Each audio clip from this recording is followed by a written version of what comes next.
Bonsoir à tous. Alors en fait, moi, le biomimétisme, j'ai commencé à m'intéresser après une vingtaine d'années. Je présidais alors le Muséum national des sciences naturelles à Paris, Jardin des plantes, cette grande maison avec des collections exceptionnelles, puisque des musées comme ça, il n'y en a que 3 au monde. Il y a la Smithsonian à Washington, aux États-Unis. Il y a, il y a Londres, le National History, et puis il y a Paris. À Paris, c'est 70 millions d'objets en collection, d'histoire naturelle, l'objet pouvant être un os de néandertalien, pouvant être un beau cristal de quartz, un papillon naturalisé, ou un poisson, ou une crevette, ou un scalp d'Amérindien du 19e siècle. Et c'est vrai que dès le départ, ces collections ont fasciné justement tous les gens s'intéressant à cette question de s'inspirer du vivant, parce que ces collections sont exceptionnelles. Nous avons dans les collections à Paris des animaux qui ont disparu. Il ne reste que quelques corps naturalisés, empaillés. Et puis c'est vrai qu'on ne peut pas s'empêcher de penser que finalement, qu'est-ce qu'on peut encore en tirer? Idem pour la paléontologie. Maintenant, on fait même de la biorespiration à partir des fossiles. C'est super intéressant. Parce que pendant longtemps, les fossiles étaient considérés comme des cailloux. Or, c'est un caillou qui a vécu, un fossile. Il était vivant à une époque, que ce soit une fougère, que ce soit un os, tout à l'heure, on l'évoquait tout à l'heure, ou bien un trilobite, ou bien une crevette, ou un poisson. Et tout ça, en fait, je vais revenir à Vinci, qui disait en 1506, Léonard, il était venu en France, le roi de France l'avait attiré, et il disait, prends tes leçons dans la nature, c'est là qu'est notre futur. Et juste pour terminer ce préambule, nos avions volent depuis 150 ans. Les oiseaux volent depuis 150 millions d'années. Voilà. Et sans les oiseaux, on n'aurait jamais inventé les avions. Donc vous allez voir un peu que l'idée, c'est de se mettre de la glace sur la tête, couper l'arrogance à l'humain et aller voir comment le vivant résout ses problèmes. Et aujourd'hui, c'est les questions qu'on vit aujourd'hui qui sont assez dramatiques en matière de climat ou de vivant qui s'effondre. Vous allez voir que les solutions basées sur la nature sont, pour moi, la seule solution qui nous permettra justement peut-être de vivre, d'imaginer le lendemain avec sérénité. Que si on continue comme on fait là aujourd'hui, montrer la courbe du CO2 émis en 2024, ça n'a jamais été aussi élevé. Et ces gaz à effet de serre, c'est clair, c'est une somme. Là, dans la pièce où on est ce soir, il y a du CO2, la moitié à 100 ans. Dites-vous ça tous les jours. C'est ça, le problème, il est là, c'est qu'on continue à en émettre, ça se somme. Donc, un jour, il va peut-être falloir aller essayer d'enlever celui qu'on a mis en excès depuis la révolution industrielle. C'est ça la vraie question. Et le biomimétisme, vous allez voir, est peut-être une solution fantastique parce que la nature, elle avait résolu le problème depuis très longtemps. Le CO2 en excès, ce sont nos falaises de calcaire, un peu partout. Allez vous cogner la tête dans le pays de Caux, ici, à l'île de Ré. C'était ce CO2 qui est récupéré par des organismes vivants, des coccolithophoridés, des petites cellules marines du plancton marin, qui stockait ce CO2. Est-ce qu'on peut aller regarder comment ils ont fait? Donc encore une fois, et tout à l'heure, j'ai beaucoup aimé ce qu'a dit Marie-Annick, c'est transversalité. Et on ne sait pas faire. L'éducation nationale en France, elle ne sait pas faire la transversalité. Le prof de maths ne parle pas à la prof de physique, il ne parle pas au prof de gym, ni au prof d'espagnol. C'est très compliqué. On essaye, certains le font, avec leur cœur, leur tripe, mais c'est récent. Et puis la recherche, pareil. La recherche, le type, il est physicien nucléaire, il travaille sur des... Aujourd'hui, comment est-ce que l'endocrinologue, il travaille sur la glande thyroïde? Comment est-ce qu'aujourd'hui, on est capable d'essayer de mettre quelque part, allumer une étincelle pour qu'on fasse du transversal? Et pour ça, il faut apprendre le langage des autres. Vous allez voir que le biomimétisme, pour moi, c'est une fabuleuse leçon d'humilité, déjà. L'humain n'est pas au-dessus de tout le reste. Je vais revenir un peu aux Jeux Olympiques qu'évoquait tout à l'heure Marie-Annick. Avec les médecins aux Jeux Olympiques, moi j'ai commencé en 2016. On était 2 scientifiques qui avons cautionné les Jeux Olympiques. Valérie Masson-Delmotte pour le climat, moi-même pour le vivant. On voulait qu'on ait ces Jeux. Alors qu'on avait les écolos complètement contre nous, l'extrême droite complètement contre nous. Et on a fait des Jeux exceptionnels. Parce qu'ils ont été éco-conçus. Pensés à l'avance. Comme aurait fait le vivant, justement. On n'a pas transporté 1 gramme d'aliments à Paris, 35 millions de repas servis par avion. Aucun véhicule thermique sur les sites olympiques. Énergie uniquement du réseau, sans nucléaire. Mais tout ça, il faut le penser, évidemment. Alors, bien sûr, on n'a pas fait de climatisation, donc ça a râlé un peu dans le village olympique parce qu'ils ont eu un petit peu chaud. On a que 37 degrés cette année à Paris, pendant les JO, on a de la chance. Moi, je suis de ceux qui militent pour que les prochains Jeux olympiques, on les fasse surtout pas au mois de juillet, dans l'hémisphère nord. C'est une hérésie. Il faudra les faire au printemps ou à l'automne. Il fera 50 degrés à Los Angeles en 2028. Donc tout ça, vous allez voir que comment est-ce que le vivant, je me dis souvent, j'aime bien d'ailleurs quand j'ai une question et un problème, comment aurait fait le vivant à ma place? J'essaie de me mettre, ça se passe très timidement par rapport à ce qu'il aurait fait. Et le vivant, il a 4 000 millions d'années. Un peu moins de 4 milliards d'années. Il est toujours là. C'est ça qu'il faut regarder de très près. Donc, en fait, je vais rebondir sur les raisons de notre intranquillité actuelle. Alors, vous verrez, je suis un farouche anti-collapsologie. Ça, c'est des choses qui nous ont fait beaucoup de mal à nous, hein. Des mouvements écologistes délirants. La collapsologie, c'est une catastrophe. Mes étudiants, ils sont désespérés. Mes gamines, à 22 ans, elles veulent plus de bébés, hein. Donc, comment est-ce qu'aujourd'hui, on regarde cet avenir, justement, hein? Alors, au lieu de s'appuyer sur notre sort, qu'est-ce qu'on fait collectivement ensemble pour réagir? Et je dirais en préambule, je le dirais pour terminer aussi, ce vivant, il est toujours là. Il a subi les pires avatars. Il a tout connu, une terre gelée, un océan gelé jusqu'au fond, un océan à 50 degrés, des rencontres de continents, des volcans gigantesques.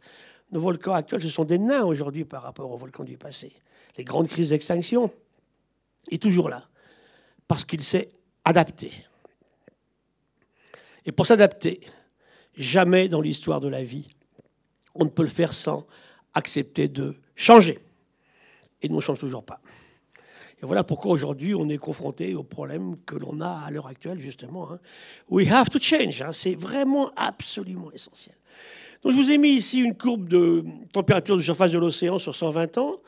Bon, ça a commencé vraiment à se dérégler en 90, hein, puis chaque année qui passe, il est plus chaude que la précédente, hein. Le mois de janvier 2025 est le plus chaud mesuré depuis qu'on mesure les températures de la Terre, hein, océan et air.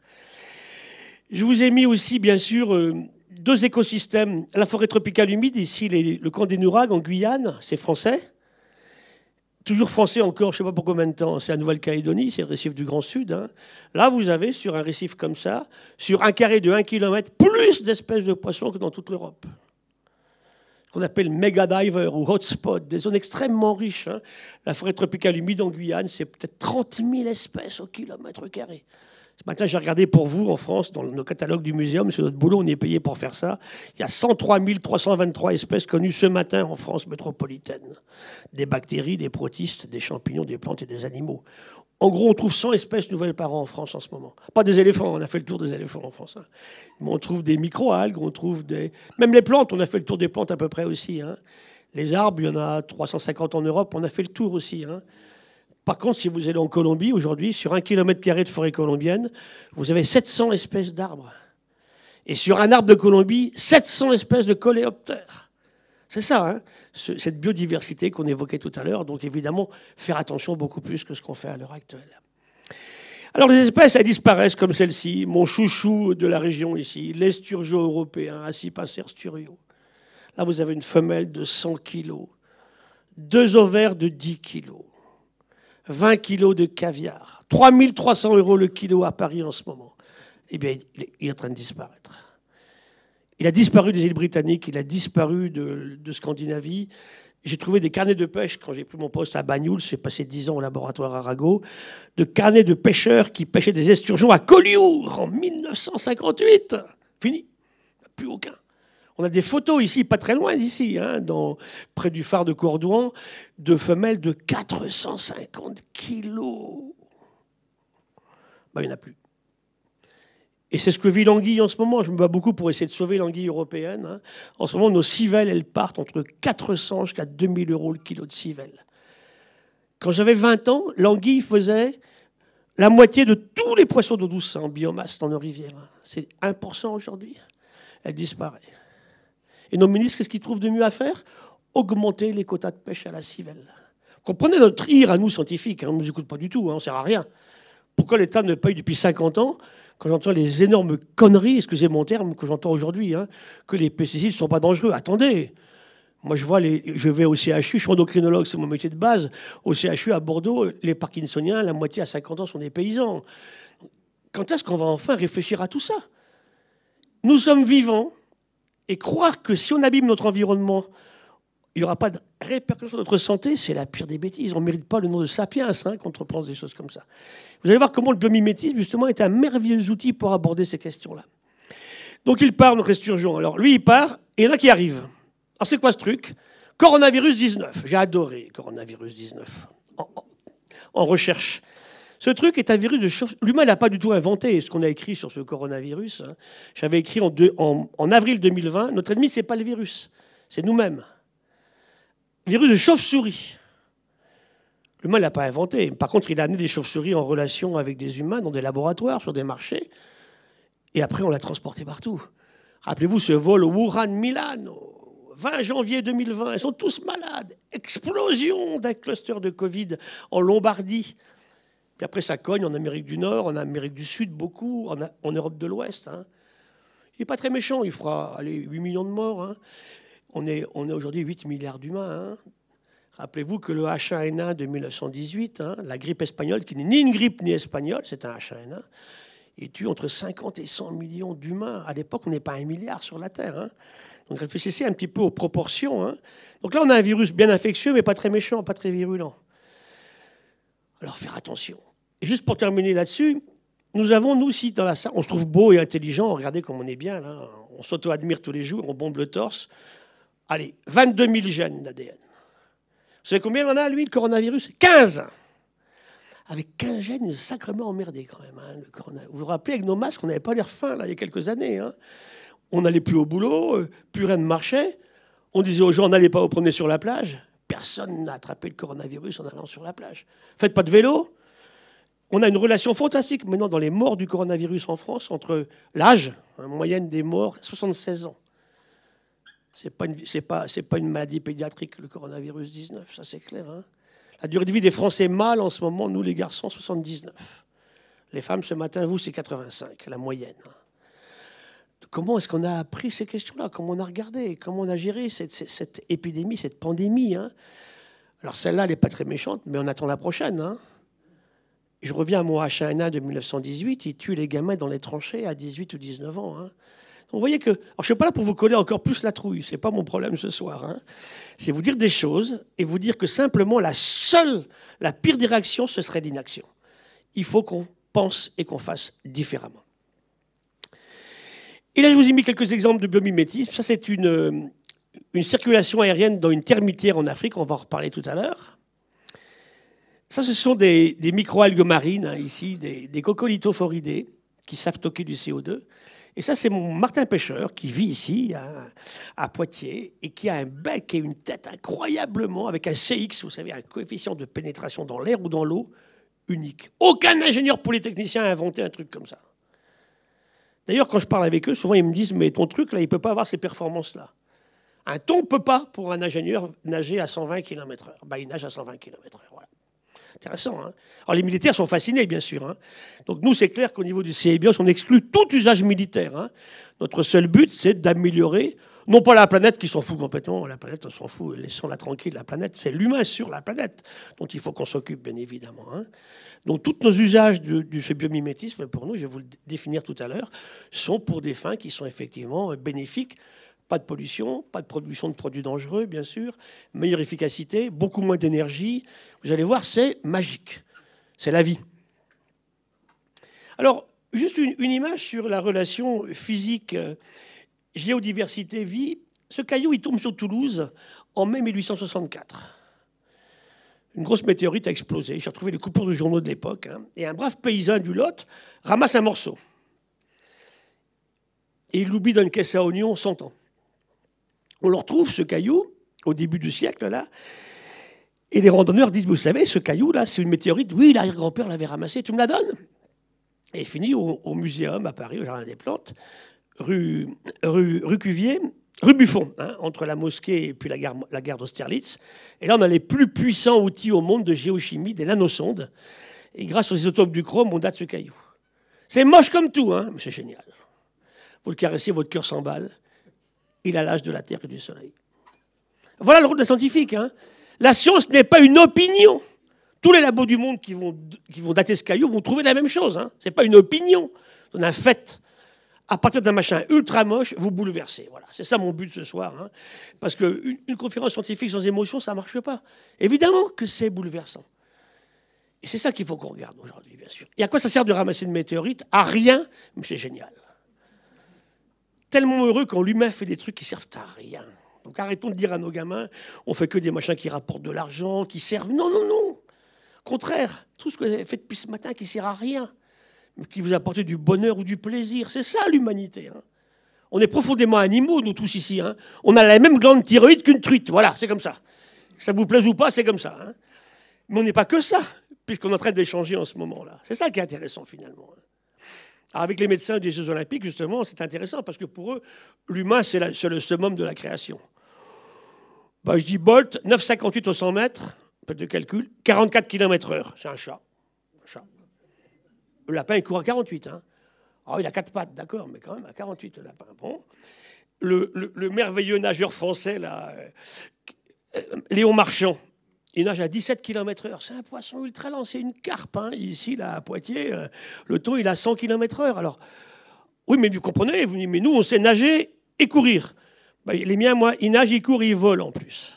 Donc revenons à ce qu'on est. Hein. L'humain est une création vivante, merveilleuse, bien sûr, hein, mais ce n'est pas du tout la plus performante qu'on puisse imaginer, bien sûr. Hein. Et c'est ça qu'il faut qu'on prenne en considération. Donc, moins d'arrogance, hein, moins également d'imprévoyance, et moins de cupidité, et vous verrez, c'est des belles leçons, ça, du biomimétisme. Donc l'océan ne bouge pas depuis 100 millions d'années. Là, je vous ai mis un estuaire, j'ai passé ma vie à travailler là-dessus. Là, vous avez de l'eau de mer, là, vous avez de l'eau douce. C'est quoi ça? De l'eau saumâtre. Vous savez ce que c'est? Ben, c'est votre sang en ce moment. C'est votre sang. Je ne sais pas s'il y a des médecins dans la salle. J'étais avec les médecins de Nouvelle-Aquitaine avant-hier, on avait un gros débat justement sur One Health. J'ai raconté à tous ces jeunes médecins, tous ils savent qu'un humain il fait 142 millimoles de sodium dans son sang par litre de sang, 105 millimoles de chlorure, 3 millimoles de potassium, ben oui. Mais ils ne savent pas d'où ça vient. Ben, ça vient du fait que la vie est née dans l'océan. Hein. Notre corps est salé. 3 fois moins salé que le grand frère, hein, qui est au large de Poitiers, là. On a tous un petit océan au sein d'entre nous, dans nos cerveaux, dans nos tripes. Hein. Revenons à ce que nous sommes. Un bébé qui naît, c'est 3/4 de flotte. Vous le prenez dans vos bras, vous l'adorez, vous étreignez de la flotte. Donc c'est pas fait pour laver sa voiture. Quand on est en sécheresse, pas possible, évidemment. Hein. L'humain, c'est de l'eau liquide, des cellules et du sel. Et du carbone. Hein. Quand on va parler du climat, on va parler du... C'est ça. Donc c'est là que revenons à ce que nous sommes. Et si vraiment on revient à ça, ça change beaucoup de choses dans nos considérations, dans nos relations avec les autres. Voilà le plus ancien fossile des collections en France. Cyanobactéries d'Australie, daté à 3,45 milliards d'années, ici, là. Pardon, je vais trop vite. Ici, là, hein, voilà.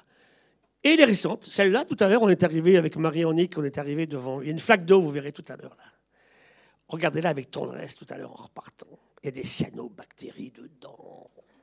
Comment ils ont fait pour durer 3,5 milliards d'années?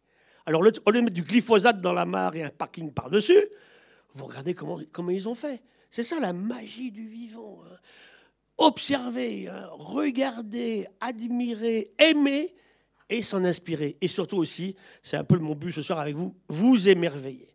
Le vivant, il est tellement merveilleux qu'on ne peut pas continuer comme ça à ce qu'on fait aujourd'hui, à le souiller, à le détruire, à le dégrader en permanence. Le revers de la médaille, c'est qu'on va tous être malades hein, si on continue comme ça. Donc comment est-ce qu'on fait pour changer dans notre tête? Alors, voilà 2 papiers récents. Là, ça, j'avais fait ça en août, où je me suis fâché contre les rassemblements nationaux qui n'arrêtent pas de parler d'écologie punitive. Attendez, la punition, c'est de faire un cancer à 35 ans parce que vous avez bouffé des pesticides. L'écologie, c'est la relation, c'est la science des relations entre les êtres vivants. Elle n'est pas punitive. Il faut l'étudier pour utiliser cette science pour faire moins de bêtises et ne pas être malade. Et puis un papier plus récent que j'ai fait récemment, où je vous montre que l'effondrement de ce vivant, il est complètement lié en fait aux 3 grands défauts de l'humain, qui sont donc l'arrogance, la cupidité et l'imprévoyance. Donc c'est là qu'il faut que nous on travaille vraiment dans notre tête. Hein. Ce soir, je veux que vous partiez d'ici avec ça changé. Culture de l'impact. Chaque fois que vous faites quelque chose, qu'est-ce qui va se passer? Si vous ne le faites pas, qu'est-ce qui va se passer? Pourquoi j'ai mis un pull vert ce matin hein, ou des chaussures cette couleur-là? Pourquoi j'ai mis mon écharpe là? C'est intéressant. Hein. Allez-y, vous verrez que vos neurones se développent, vous ne ferez pas d'Alzheimer. Et puis, vous serez toujours prêt à rencontrer des choses qui sont un peu insolites, qui peuvent se passer quand même. Toujours, questionnez-vous en permanence, tout le temps, chaque seconde de votre vie. Pourquoi j'ai fait ça? Pourquoi je me suis habillé comme ça? Vous allez voir tout à l'heure que vous ne tombez pas amoureux si vous avez les mauvaises bactéries ce jour-là. Hein. C'est tellement lié. Notre microbiote au niveau intestinal, au niveau vaginal chez les femmes est absolument essentiel. dans ce qu'on est tous les jours. Notre humeur en dépend énormément. Parce qu'un humain, c'est plus de bactéries dans lui et sur lui que de cellules humaines. Admettons-le. Vous verrez, on sera beaucoup mieux.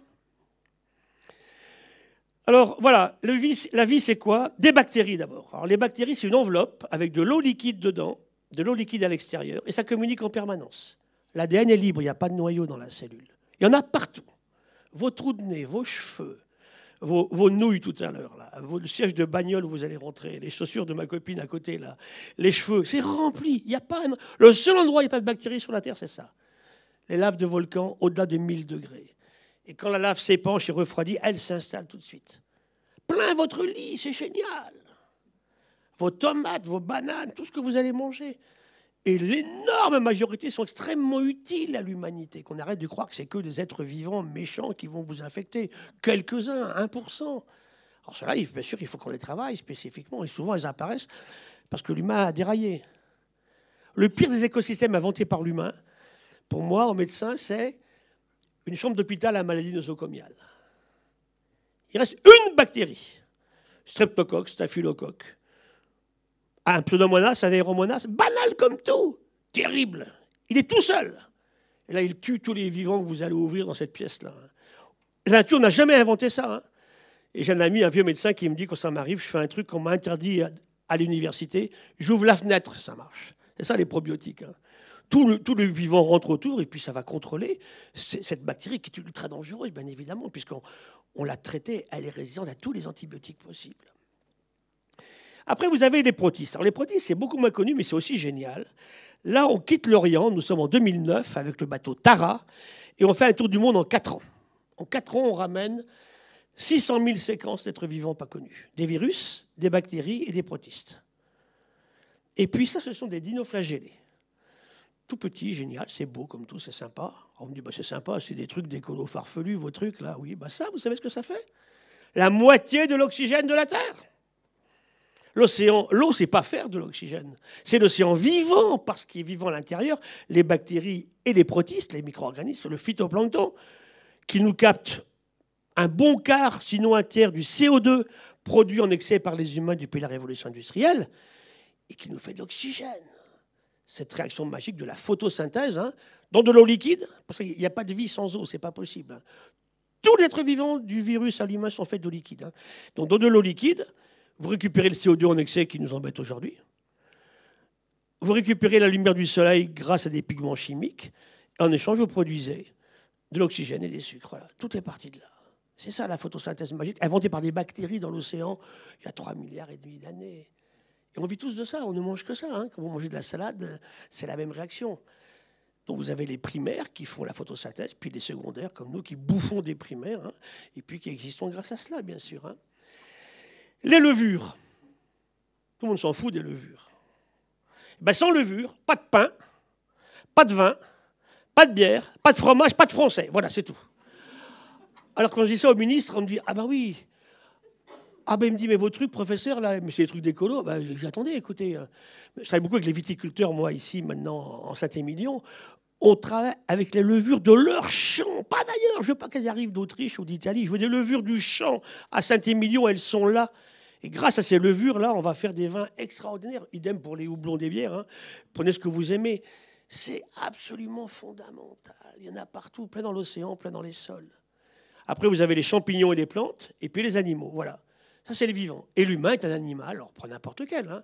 Encore une fois, tout à l'heure, je vous dis, on est profondément animal, c'est clair. On a la même physiologie que n'importe quoi. Mais on n'est pas que ça. Je vous raconte une histoire ce soir. J'ai des moyens technologiques qui ont fait que l'humain a pris une place très singulière dans l'évolution. Et l'humain est comme la première espèce aujourd'hui qui met en danger, effectivement, tous les concitoyens qui sont avec lui, hein, quand on voit ce qui se passe sur la Terre en ce moment. Et puis également les autres êtres vivants. Hein. Je ne suis pas inquiet pour les tardigrades, ni pour les dinoflagellés, mais bon, nos éléphants, nos hippopotames, nos girafes, nos chiens, nos chats, et puis nous, quand même, si on continue à faire des bêtises comme ça peut mal se terminer. Et les virus, bien sûr. Alors voilà, ça on est payé pour faire ça au musée. À quoi servent vos impôts? Voilà, ben, voilà. On fait ce qu'on appelle des arbres phylogénétiques du vivant. Vous prenez ici, ça c'est le premier être vivant, il y a 4 000 millions d'années, Tout le vivant actuel, hein, des bactéries, des archées, il faut regarder cette périphérie-là. Hein. Des plantes, des animaux, certains ont disparu, d'autres sont apparus plus récemment. Ça, c'est tout le vivant. Qu'est-ce qu'on connaît? Allez, à peu près 2,5 millions d'espèces vivantes. Hein. Un cadeau que je vous fais, là. C'est une limace de mer trouvée en Corse il y a 3 ans, jamais vue encore. Elle était là avant, elle n'est pas apparue la veille. Hein. C'est rare qu'on trouve de gros animaux comme ça en France aujourd'hui. C'est grand comme ça, c'est joli comme tout. En fait, des pêcheurs l'avaient peut-être vu, mais aucun scientifique l'avait regardé. Hein. Pour qu'une espèce soit admise comme connue, il faut d'abord être sûr qu'elle n'ait pas déjà été décrite quelque part dans les musées du monde. Ensuite, on la photographie, on la dessine, on séquence son ADN et on la met en collection pour que tous les gens qui veulent la voir puissent venir la voir. On a comme ça la première drosophile, c'est l'espèce magique de la génétique. 1918, elle est décrite, elle est maintenant dans une boîte à Paris. Tout le monde vient voir le type de Drosophila melanogaster. Il lui manque ses pattes, on a enlevé les zizi parce que ça servait à décrire la mouche, mais c'est la mouche originelle décrite hein, par rapport à tous les drosophiles, les mouches du vinaigre que vous avez sur vos fruits hein, quand vous êtes à la maison ici à Poitiers.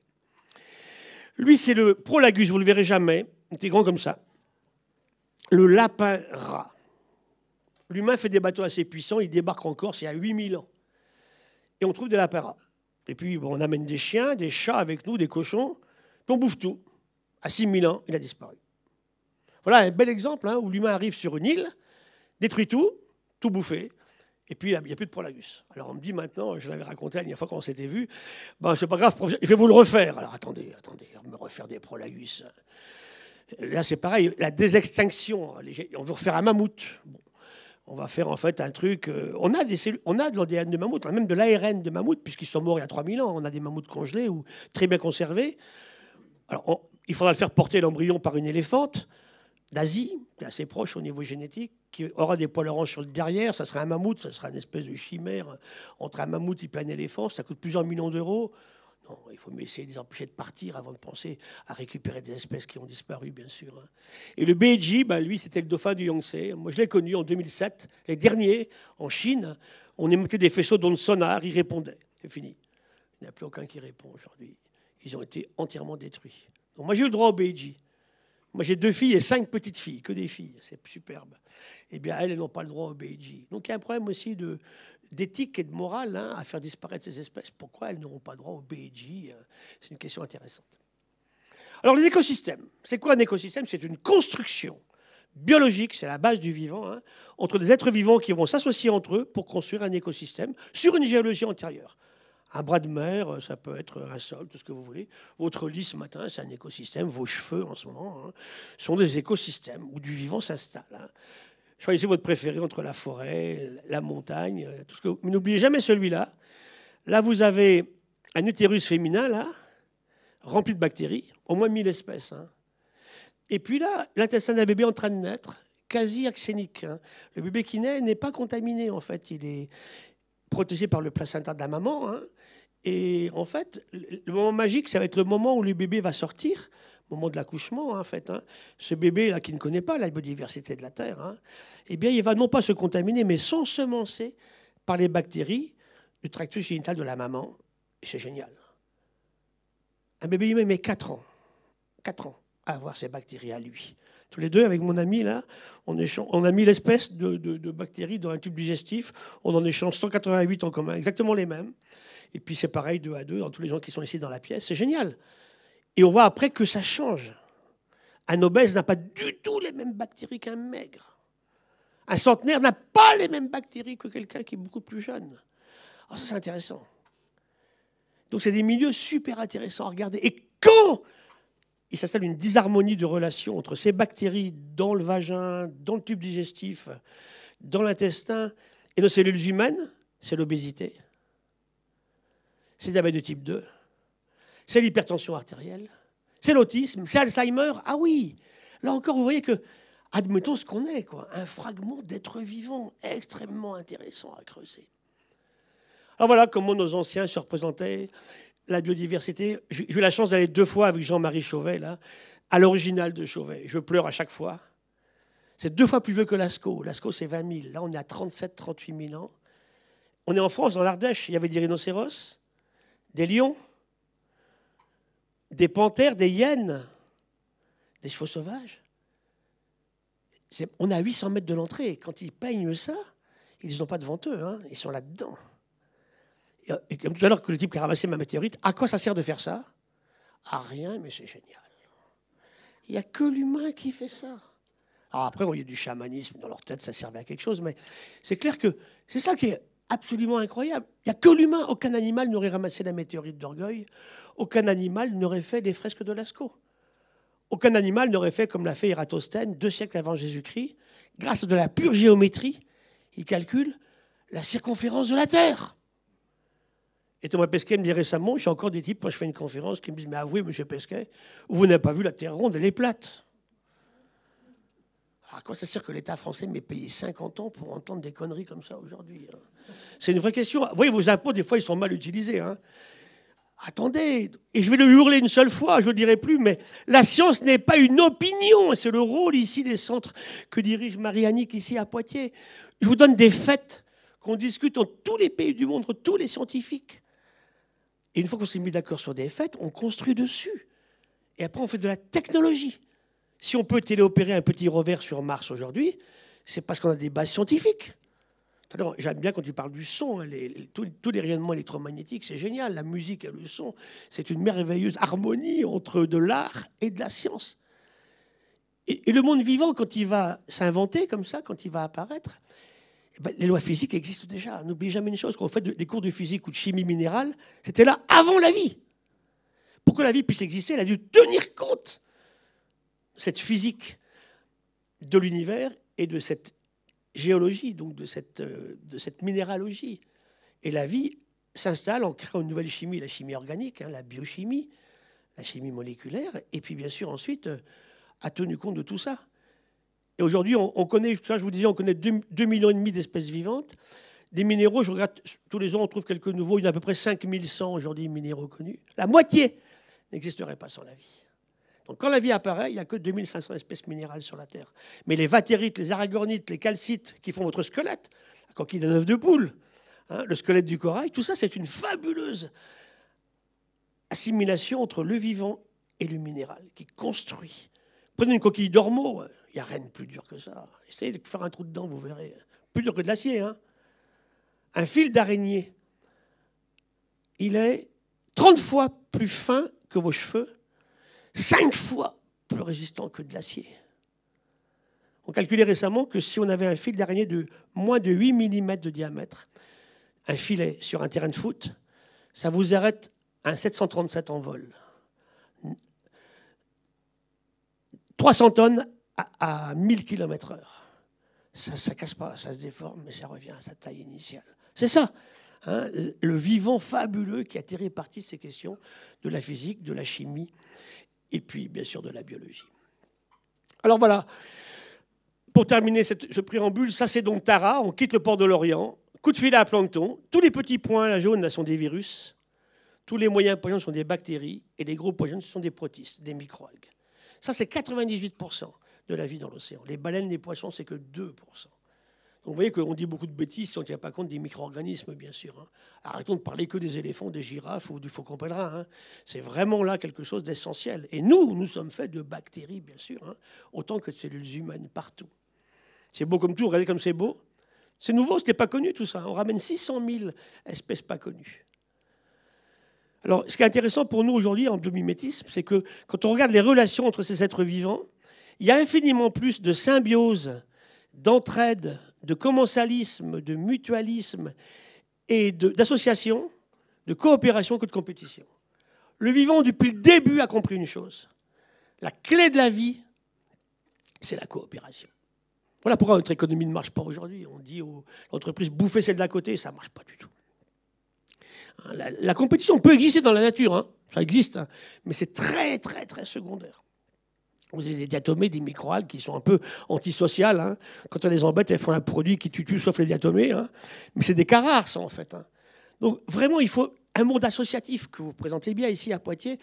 Le vivant a toujours travaillé en association. Arrêtons ce darwinisme social que Darwin n'a jamais dit, d'ailleurs. Hein. La vie n'est pas du tout une compétition aiguë chaque instant. Pas du tout, pas du tout. Un lion qui bouffe un impala, c'est violent. Mais comme il y a beaucoup plus d'impalas que de lions, ce n'est pas un problème, si vous voulez, globalement. Hein. Mais tout ça, c'est vraiment important à prendre en considération. La vie, c'est de la coopération. Et tout, si vous êtes là aujourd'hui, si vous digérez tout à l'heure ce que vous allez manger, ou ce que vous avez déjà mangé, si vous dormez ce soir, c'est parce que vous êtes en totale coopération avec vos bactéries. Bien évidemment, hein, dans votre tube digestif, c'est tellement, tellement, tellement important. Un sol, alors ça, c'est mon combat contre aujourd'hui la coordination rurale, hein, qui veut nous coller des pesticides partout. Ça, c'est un sol vivant. On a tué la moitié des sols de France. On travaille tous les jours là-dessus. Hein. Je fais avant le glyphosate, après le glyphosate. Avant la pluie, après la pluie. Avant le sulfate de cuivre, après le sulfate de cuivre. Ça change tout. Et là, je ne suis pas péremptoire, ce n'est pas mon style, mais on ne nourrira jamais 8 milliards d'humains avec des sols qui sont morts. Donc la clé de l'agriculture, hein, quoi qu'on pense, hein, c'est de ramener du vivant dans les sols. Ça, c'est fondamental. 3 raisons à cela. Si le sol est vivant, les gouttes d'eau rares en sécheresse qui tombent là, elles s'infiltrent dans le sol. Plein de bactéries qui font des micro-trous en d'une mucus, comme dans vos poumons, hein, et qui vont retenir l'eau. La goutte d'eau, elle ne va pas ailleurs. Il n'y a pas d'inondation, hein, elle reste là. Ensuite, ça, c'est une productivité supérieure. Chaque fois qu'il y a beaucoup de vie dans les sols, il y a beaucoup plus de productivité, de capacité à faire de la biomasse. Troisièmement, c'est le frein aux envahisseurs. Un sol vivant, il empêche les envahisseurs toxiques d'arriver. Et quatrièmement, c'est le meilleur système pour nous protéger du changement climatique. Vous voyez que la vie dans les sols, vous marchez dessus, mais c'est génial. Il y a des milliards d'organismes par millimètre cube de sol. On l'a oublié. Ça peut être des bactéries, des micro-champignons, des tardigrades, des lombriques, des nématodes, des colamboles, des acariens. Tout ça, ce sont des sols. Il y a 2 fois plus d'espèces dans les sols de la Terre que dans tout l'océan. Vous voyez l'importance des... Donc si on les tue, ben c'est foutu. On ne mangera pas. C'est clair, hein. Le sol devient un outil minéral où on ne produira rien du tout. Je reviens à mon intestin tout à l'heure. Donc vous voyez ici, ça donc c'est plutôt d'ailleurs l'utérus et le vagin. Hein. Et regardez, c'est intéressant parce que quand on séquence ceci, en bleu, c'est les microalgues, l'ADN. En rouge, c'est l'intestin du bébé, là. Et en gris, on a un tiers d'ADN en commun avec les microalgues. On vient du même monde. 2 tiers avec une banane. Quand vous en mangez, pourquoi vous fait du bien la banane? Parce qu'on vient du même monde. Alors, je ne suis pas en train de vous dire, demandez l'autorisation à la banane avant de la mordre, si vous pouvez la mordre. Hein. Il y a des populations comme ça, j'en suis pas là quand même. Hein. Mais ça nous fait du bien quand vous mangez un morceau de poisson ou de viande, hein, ou un fruit ou un légume. Vous appartenez au même monde. 2 tirs avec une mouche. Alors ça nous met un peu de glace sur la tête, hein. Bien sûr, bien évidemment. Admettons ce qu'on est, une construction biologique qui ne mange que du biologique et qui ne coopère qu'avec du biologique. Donc, les plaies actuelles, c'est le productivisme agricole. Ça, je pense qu'on va le changer, mais il faut se dépêcher. En ce moment, on va plus dans l'autre sens. Hein. L'eau, hein, l'eau est tellement, tellement importante. Ça, c'est clair qu'il faut faire attention. La pêche, pêcher, c'est bien, surpêcher, c'est stupide. La forêt, qu'on enlève. Le vivant qui s'effondre. Et on empoisonne tout. Ça, je pense que c'est gérable. Ce qui est plus embêtant, c'est le changement climatique, parce qu'on l'a laissé partir. C'est jamais foutu. Hein. Mais aujourd'hui, c'est vrai qu'on est un peu dépassé par les événements. La mer monte. Hein. Et on parle de Kiribati ou des Tuvalu. Non, la mer monte aussi à l'île de Ré. Elle monte à l'île d'Oléron. Elle monte au Cap Ferret. Hein. Elle monte à Antibes. Elle monte dans le monde entier. New York sera sous l'eau. Bangkok aussi d'ici peu de temps. Donc vous voyez que... Alors après, c'est combien de temps? 1 génération, 2 générations? Et ça ne va pas s'arrêter comme ça. Vous verrez qu'une des meilleures barrières pour lutter contre cette montée du niveau de la mer, c'est à nouveau le biomimétisme. C'est pas de faire des digues, ça ne marche pas. Les digues, c'est comme la ligne Maginot. On fait une digue, puis on fait le tour par l'autre côté. L'eau, il sait très bien faire ça. Et puis vous êtes inondé. Hein. Et quand j'ai un terrain, moi, avec une digue de 2 mètres, je préfère que 20 mètres. Parce que quand l'eau passe par-dessus à 20 mètres, si j'ai pas de Velux, je ne sors pas par le toit. Hein. Donc vous voyez que c'est tellement, tellement, tellement important tout ça. Donc la question posée, c'était est-ce qu'on va vers une nouvelle crise d'extinction parce qu'on détruit et on pollue, on surexploite, on dissémine tout partout et le climat change trop vite. Voilà, donc j'en arrive maintenant justement à la justification d'approches biomimétiques pour ne pas faire de bêtises. Alors d'abord, ça va être sur des approches très simples. Chercher dans le vivant des solutions à nos problèmes, par les médicaments par exemple. Hein, aujourd'hui, donc, les plantes de la terre nous fournissent la moitié des médicaments que vous achetez en pharmacie sont d'origine naturelle. Des plantes terrestres ou des animaux marins. En mer, ce n'est pas tellement des plantes. Il y a quelques algues, mais en mer, c'est parce que vous avez des animaux qui sont comme des plantes, qui ne bougent pas.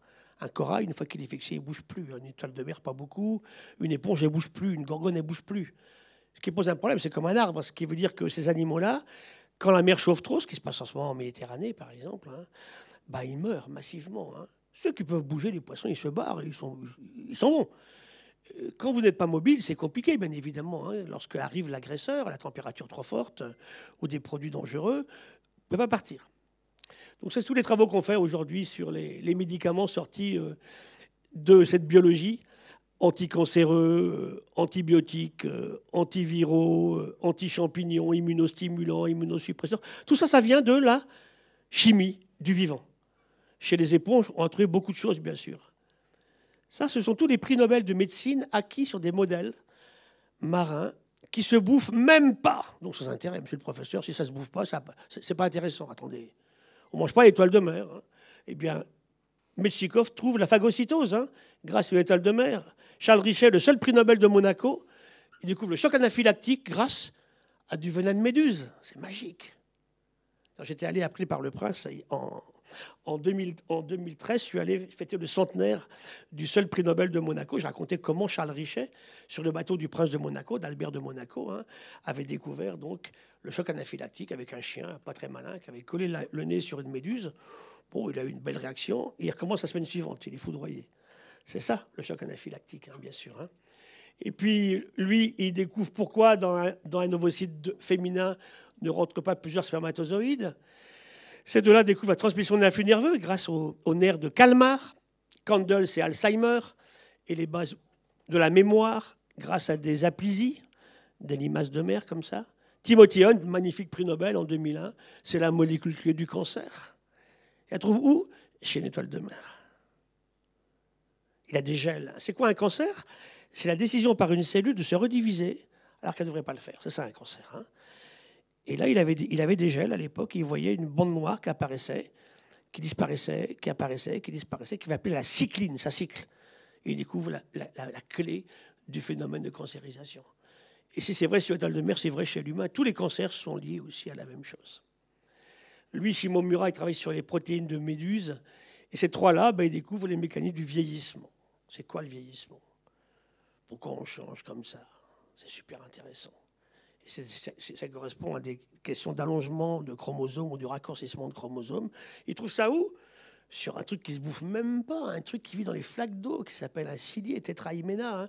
Voilà pourquoi ces modèles-là sont super importants. Chercher dans le vivant des solutions à nos problèmes. Alors, donc la question maintenant, c'est de prévoir à long terme. C'est ça vraiment qui nous importe aujourd'hui.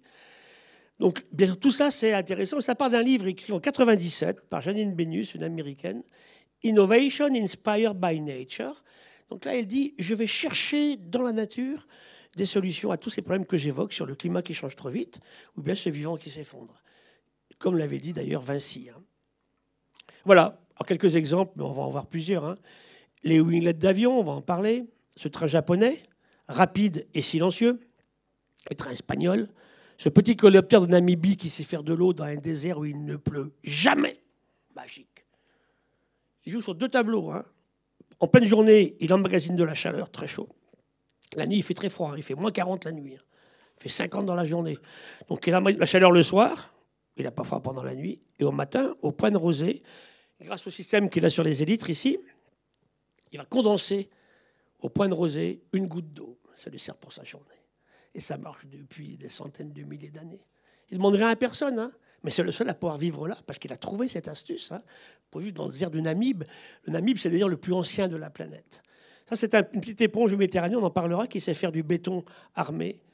Donc c'est ça, s'inspirer des formes, des couleurs, des mécanismes, hein, des relations durables. Il faut, on l'a dit tout à l'heure, une très grande interdisciplinarité, c'est important. Alors voilà ce que disait Vinci. Vinci qui, en fait, n'a jamais inventé d'avion, mais qui avait dessiné des avions. Les Landes de Vinci, c'est vraiment le premier avion dessiné sur un plan. Il n'a pas construit. Et puis après, il y a eu tous les premiers aviateurs. Jean-Marie Lebris sur sa plage, de la plage du Riz. Alors lui, il n'a pas vraiment volé. On a tiré par une charrette un avion inspiré d'Albatros. Ce machin a décollé sur 10 mètres. Est-ce que c'est un avion hein? Et puis après, il y a eu bien sûr il y a eu les travaux de Clément Ader avec les chauves-souris. Puis après, les frères Wright qui s'inspirent des grands rapaces. Et on va commencer à voler. Et sans les oiseaux, on n'aurait jamais volé, bien sûr. Donc voilà la bioinspiration, c'est la définition. Donc c'est une approche, une philosophie qui consiste à étudier la nature, d'abord l'étudier, toutes ses formes, animaux, plantes, champignons, bactéries, écosystèmes, et à faire la technologie dessus. On s'en inspire alors à la fin de concevoir des matériaux, des procédés ou des stratégies novateurs au service de l'humain. J'exclus les aspects militaires, je vous l'ai dit. Moins polluants, moins consommateurs d'énergie, recyclables, plus sûrs, de meilleure qualité et moins chers. On y va. Je n'arrive pas à convaincre un homme politique ou un industriel avec ça. Je ne sais pas ce que je peux faire de mieux. C'est génial. Tout est compostable. Notre grand drame actuel sont nos décharges. Le vivant ne met jamais rien à la décharge. Le vivant recycle tout. Depuis l'origine de la vie, c'est comme ça. Voilà quelques matériaux géniaux. Donc on va s'intéresser aux compositions chimiques, au niveau d'organisation. Je vous mets quelques exemples. La pomme de pin, c'est merveilleux. Prenez une pomme de pin, mettez-la sur votre table et vous verrez qu'en fonction de l'hygrométrie de la journée, elle va changer. Les écailles vont s'ouvrir, se fermer. C'est un superbe système qui gère. On a fait des immeubles maintenant inspirés de pommes de pin. L'ambassade de Suède en Allemagne, à Berlin, c'est ça. C'est une magnifique pomme de pin. Pas d'énergie. Ça refroidit, ça chauffe. Et ça gère les questions de quantité d'eau à l'extérieur, en hygrométrie. La toile d'araignée, j'en dis quelques mots tout à l'heure, c'est magique la toile d'araignée. Il y a autant de toiles d'araignée que d'araignées. Toutes les toiles ne sont pas aussi bien, mais c'est un matériau fabuleux. Il est d'abord liquide dans la glande de l'araignée, il solidifie à l'extérieur, et je vous ai dit, il n'y a rien de plus résistant qu'une toile d'araignée. En plus, elle ne casse pas, elle se déforme. Pour arrêter un avion en vol à 1000 km/h de 300 tonnes, elle va se déformer, ma toile, puis elle va reprendre sa position. Comment elle fait? Alors maintenant, on fait des gilets pare-balles, par exemple.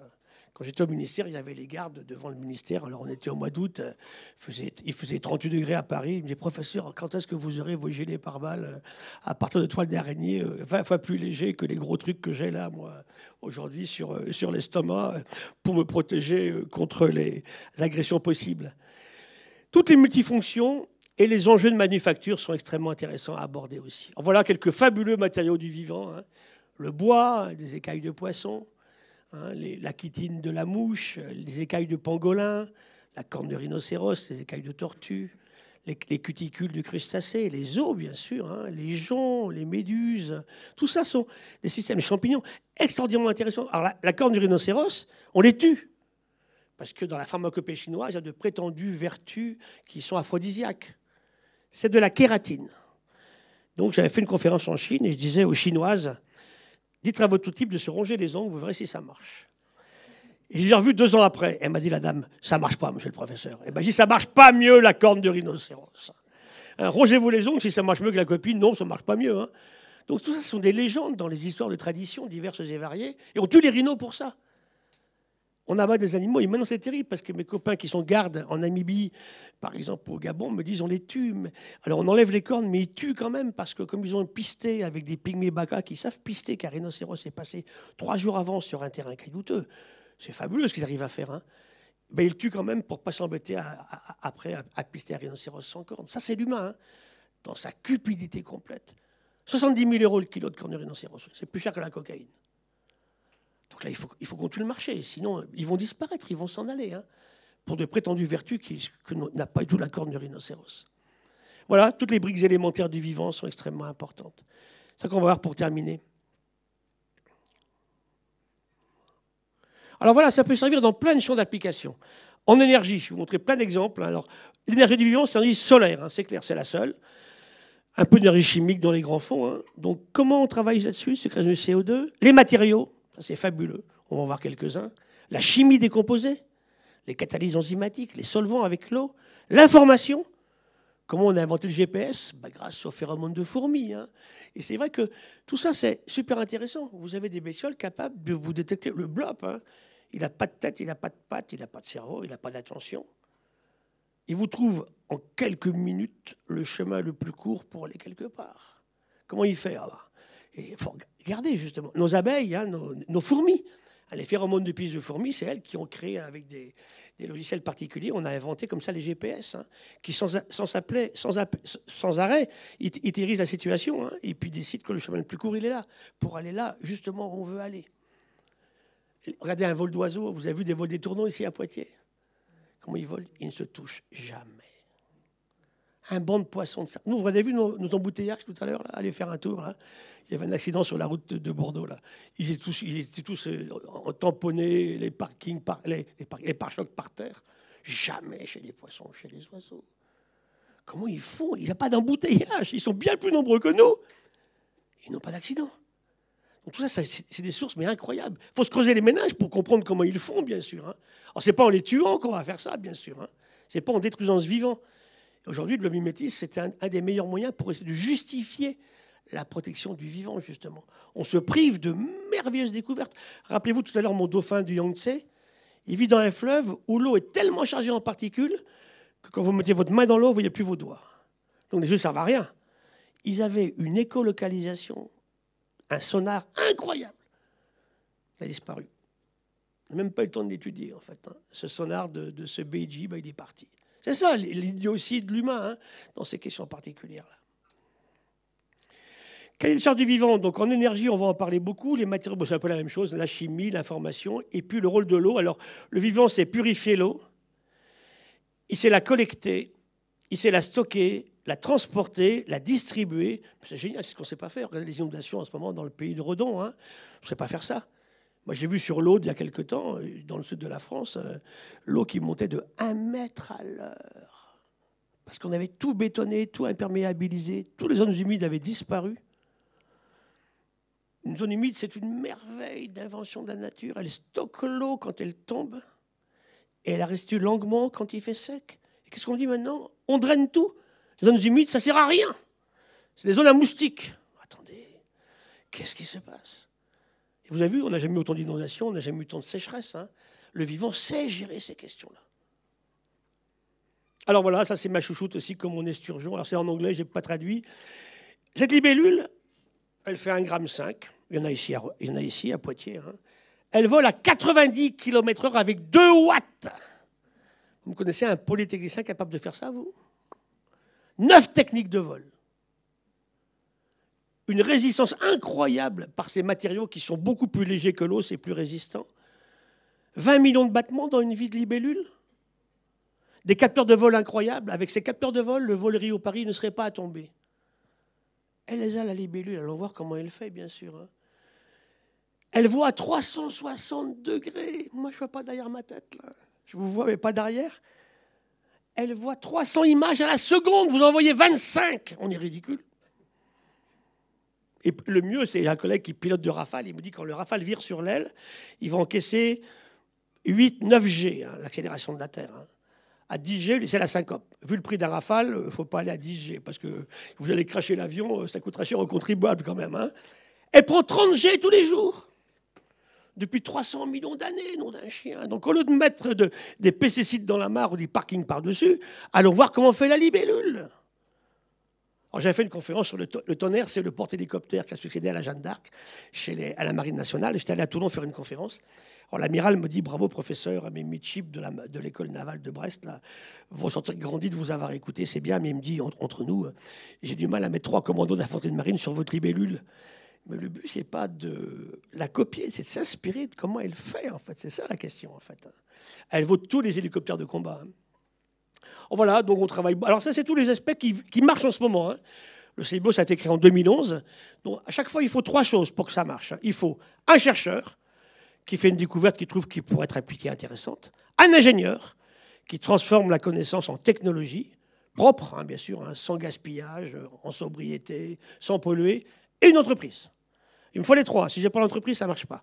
Donc, on est parti là-dessus. Donc, le CEBIO, c'est une 60aine de laboratoires publics, de l'INSERM, de l'INRA, du CNRS, des universités, toute la France. Hein.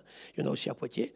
Vous avez une très bonne école ici, pas très loin, sur les vitesses de guêpes, qui est absolument exceptionnelle. Et puis, vous avez bien sûr aussi des entreprises. Tous les grands, hein. Donc Saint-Gobain, L'Oréal, Clarins, Hermès, Renault, tout le monde travaille là-dessus parce que demain, c'est de faire des voitures beaucoup plus sobres, c'est de faire des choses qui soient beaucoup, beaucoup plus fiables, sans polluer, bien évidemment, hein, beaucoup moins consommatrices d'énergie. Et l'énergie, c'est une boîte de Bordeaux qui remplace des hélices de bateau par des mouvements ondulatoires d'anguilles. C'est superbe. Ça consomme beaucoup moins d'énergie en carburant qu'une hélice. Ici, on travaille sur des batteries bio-aspirées. Là, on travaille sur des feuilles. Je passe rapidement. Aquaporine sur des sols. Comment on rend des sols poreux qui absorbent de l'eau et qui le relâchent. Là, ça travaille avec Suez sur justement la façon d'auto-épurer un système de rivière. Ça marche bien. Ici, on travaille sur des systèmes inspirés de méduses, de fluorescence de méduses.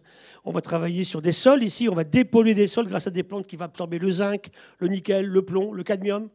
Quand on a fait les JO, on était très embêtés à Aubervilliers par un site, on devait faire le tir. Or, nous, on ne voulait pas de ce qu'on fait. Vous savez, quand on est sur le pollué, vous voyez ce qu'on fait aujourd'hui, on le prend, on l'emmène ailleurs. Je suis désolé, ce n'est pas une dépollution, ça. Donc, nous, ce qu'on voulait faire sur les sites d'Aubervilliers, c'était dépolluer. Et la seule façon honorable et propre, c'est d'utiliser des plantes qui dépolluent. Mais on n'avait pas le temps. Vu le plomb qu'il y avait dans la région, on ne pouvait pas être prêt pour le 26 juillet 2024. Donc, on est allé faire le tir à Châtellerault, vous vous rappelez, on n'est pas resté à Paris. Comment ? Oui, Châteauroux, pardon, excuse-moi, tu as raison, bien sûr. Au système de tir national. Et puis, dans quelques années, on pourra faire autre chose sur les sites de Paris. Alors, on commence par faire des plantes coupées qu'on ne mange pas. Et puis, quelques années, peut-être qu'on pourra faire des plantes qui se mangent. Mais il y a tellement de plomb et de cadmium que ça pose des problèmes. Voilà, énergie, efficacité, gestion de l'eau, structure allégée, ça c'est extrêmement important. Donc, beaucoup d'aspects, comme disait tout à l'heure Marie-Annick, en architecture aussi, c'est important. Impact régénératif, je vais revenir tout à l'heure là-dessus. Aménagement du territoire, enveloppe régulante, montrer comment on fait maintenant des bâtiments bio-inspirés de termitières. Et ça marche très, très, très bien. Ma pomme de panne tout à l'heure aussi. Pocheco, alors ça, j'aime beaucoup parler d'eux. C'est la seule entreprise française, c'est la plus vertueuse de France. Ils sont à Lille. Ils font des enveloppes depuis 100 ans. Ils sont entièrement bio-inspirés. Il n'y a pas une goutte d'eau du réseau, 1 kilowatt qui arrive. Tout est fait sur place. Ils font leur permaculture, ils font la bouffe pour le personnel. Tout est entièrement régénéré par une bambouseraie. On récupère l'eau de pluie, on l'épure par la bambouseraie. Et on fait comme ça un système. Pas un gramme de plastique dans l'entreprise, vous vous rendez compte. Et ils font des enveloppes et ils gagnent leur vie.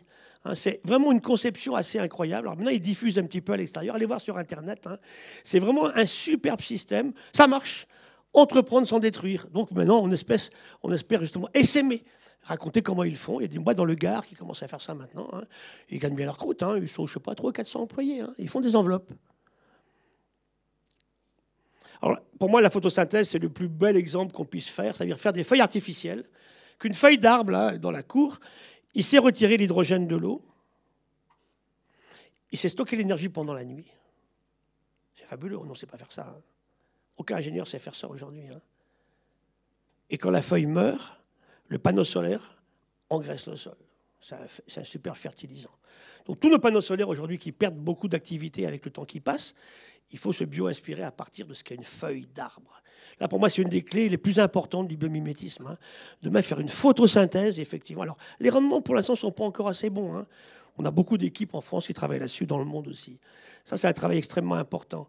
Les adhésifs des cols biologiques, les pattes de lézard, le lierre, les cols de moule, le morpho, fabuleux papillon, il vit dans des régions où il fait très chaud. Donc il est très métallique, bleu, et il réfléchit la lumière, mais il ne faut pas que la température monte trop. Quand elle est à 50 degrés, il va se refroidir par des structures. En fait, il y a 5 niveaux de structure. Du femtomètre jusqu'au centimètre, à la taille de l'aile. Tout ça sert au papillon, justement, à accumuler la chaleur quand il en a besoin et à la restituer et se refroidir quand il en a besoin aussi. Et ça, il y a un gros travail du physicien à Paris qui travaille sur les ailes de morpho. Très, très beau travail. Ça, c'est le CO2. C'est une grande question aujourd'hui. On a émis trop de CO2. Comment est-ce qu'on le récupère? Aujourd'hui, c'est clair qu'on en a émis beaucoup trop. Il faut aller le rechercher maintenant. Tout ce qu'on a émis en excès depuis 3 siècles, il faut aller le rechercher. Comment? C'est des vraies questions.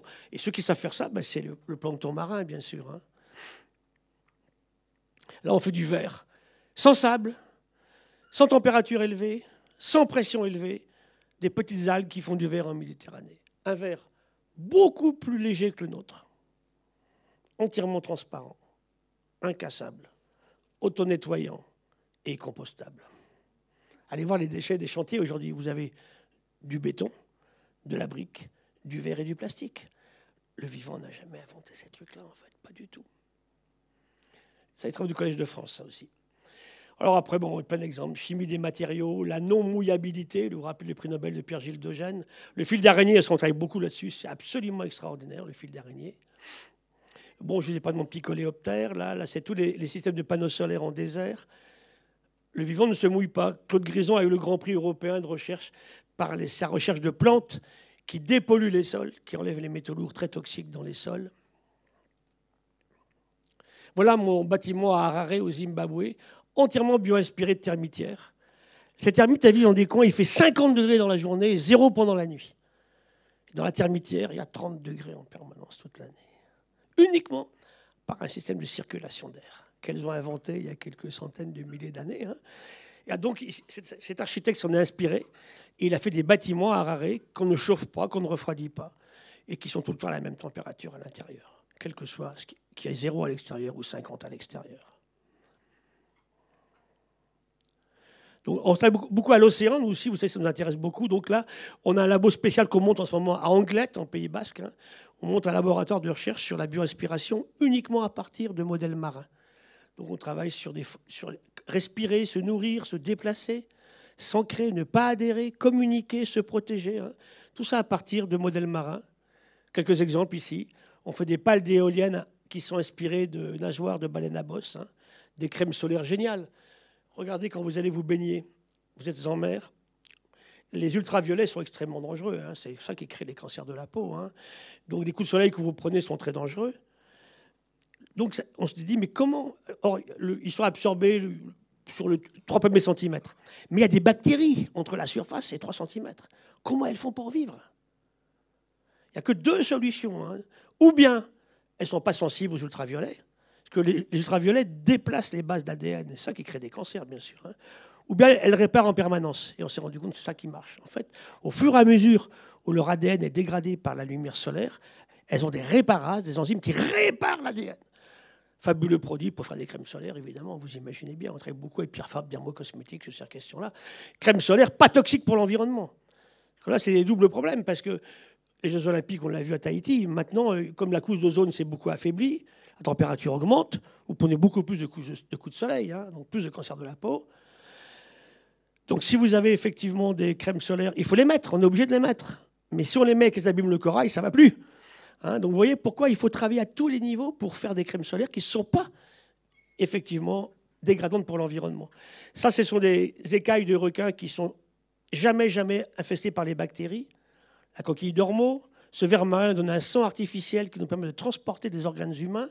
Là, on couvre des bâtiments avec des microalgues pour thermoréguler les bâtiments. C'est parti aussi dans plusieurs pays.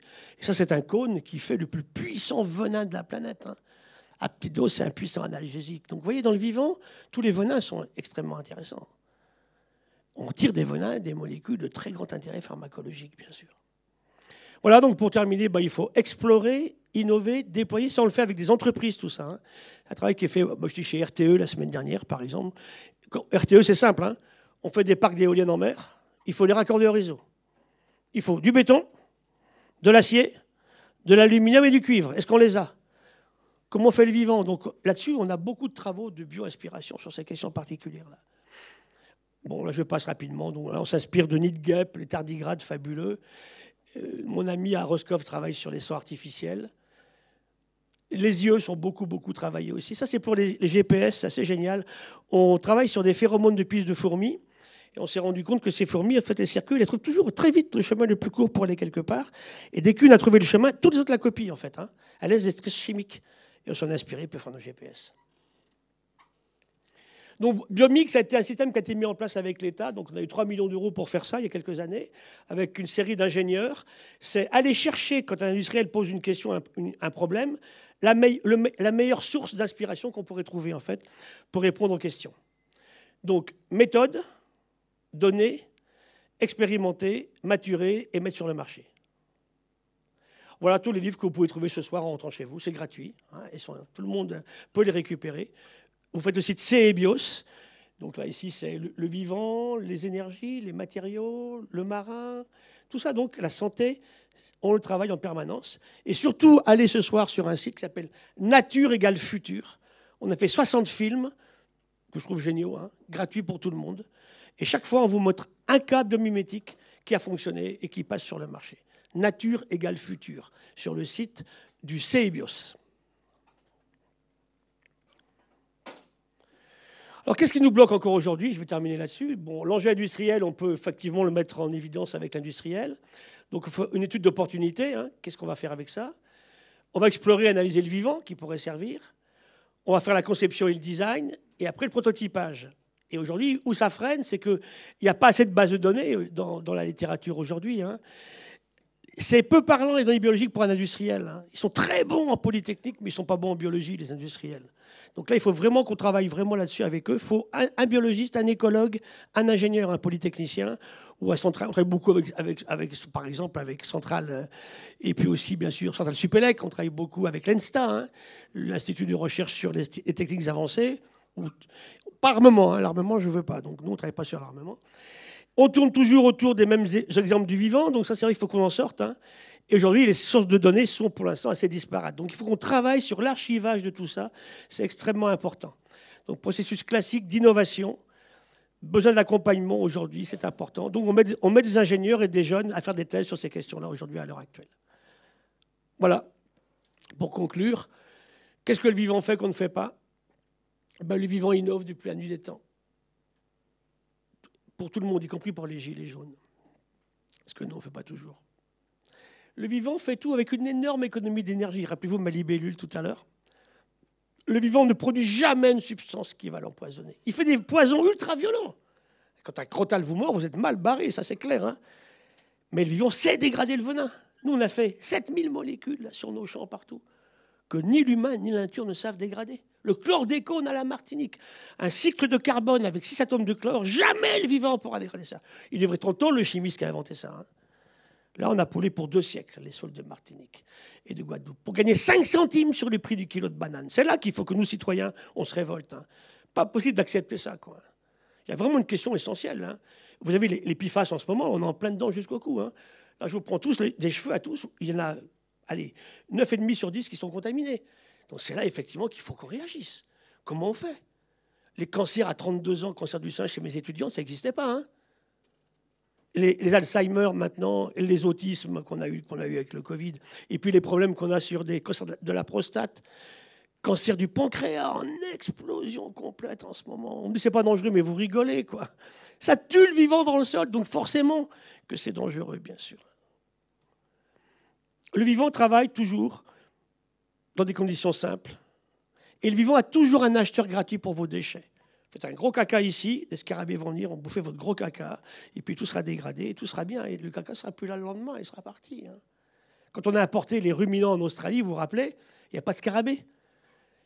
L'Australie s'est retrouvée remplie de bousses de vache, il y en avait partout.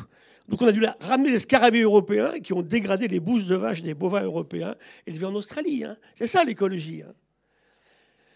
Donc ma conclusion, elle est là, c'est stopper une économie actuelle stupide et suicidaire qui consiste à faire du profit, à gagner de l'argent en détruisant ou surexploitant la nature.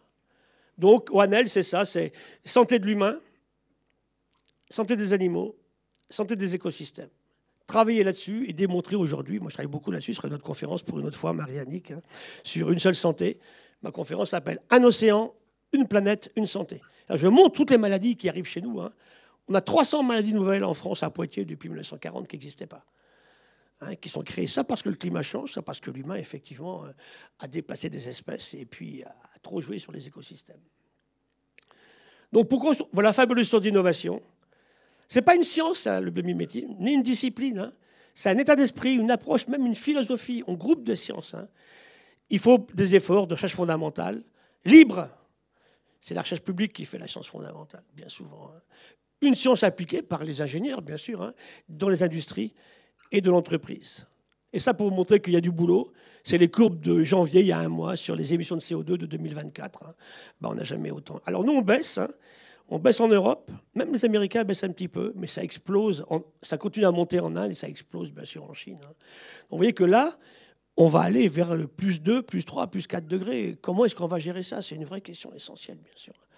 Et le biomimétisme, c'est une des actions à mener avec les sciences participatives et avec une seule santé pour qu'on puisse peut-être s'en sortir. Je passe là-dessus et je finis. Un peu de philosophie, je vous laisse lire ça. À une époque, il n'y avait ni écologue ni écologiste. Transformation radicale. Pour un biologiste, comment ça s'appelle une métamorphose? C'est pour ça que quand j'ai pris les Jeux Olympiques, ils voulaient me donner le comité de transition écologique. Je ne viens pas. Transformation. J'aurais mis métamorphose, ils n'ont pas voulu. Ils ont accepté transformation écologique. Il faut une transformation de nos états d'esprit si on veut vraiment pouvoir changer quelque chose. Notre ami Edgar Morin qui dit effectivement qu'aujourd'hui, on est toujours Faber, on construit, on n'est pas mal démence, on n'est pas encore sapiens. Il disait ça au président Macron il y a quelques mois. Hein. Voilà une image d'Atacama l'été dernier. Il a plu là où il pleuvait jamais. En quelques jours, c'est apparu comme ça. Qu'est-ce que fait le vivant? Eh bien, il vous nourrit, il vous soigne, il vous fait respirer, il vous habille, il vous inspire, il vous abrite et il vous émerveille. Là, tous les deux, on n'est que habillés par du vivant. Hein. Le coton, le cuir, c'est que du vivant. De la laine, on est dedans jusqu'au bout. Qu'on arrête de nier des choses qui sont essentielles. On ne mange que ça. Donc, il faut le respecter infiniment plus que ce qu'on fait aujourd'hui, bien entendu. Hein. Et je termine par ça. Voilà, c'est ma dernière image. La science n'est pas une opinion, donc il nous faut de la science. Il nous faut une politique, et je suis de ceux qui pensent que l'écologie scientifique, la science, n'est pas l'apanage des écologistes. Hein. Je fais une grosse différence entre écologistes et écologues. Ce n'est pas la même chose. Hein. Il faut aujourd'hui que tous les partis politiques s'emparent de cette question-là. Hein. Le but, ce n'est pas de sauver la planète, qui s'en fout complètement. Hein. C'est d'améliorer la relation entre l'humain et cette planète hein, sur laquelle on est aujourd'hui. Il nous faut des citoyens, des ONG, vous, les sciences participatives et des entreprises. Je crois que c'est le prix à mettre en place aujourd'hui pour qu'on réussisse ceci. Et je pense que le biomimétisme est une action intéressante à développer dans ce sens. Merci.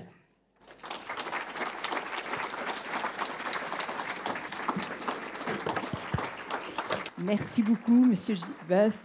Et donc, maintenant, on va passer aux questions. Donc, voilà, si vous avez des questions, si vous voulez revenir sur certains passages qui ont été trop vite pour vous, je pense que Monsieur Boeuf se fera un plaisir de vous expliquer. Voilà.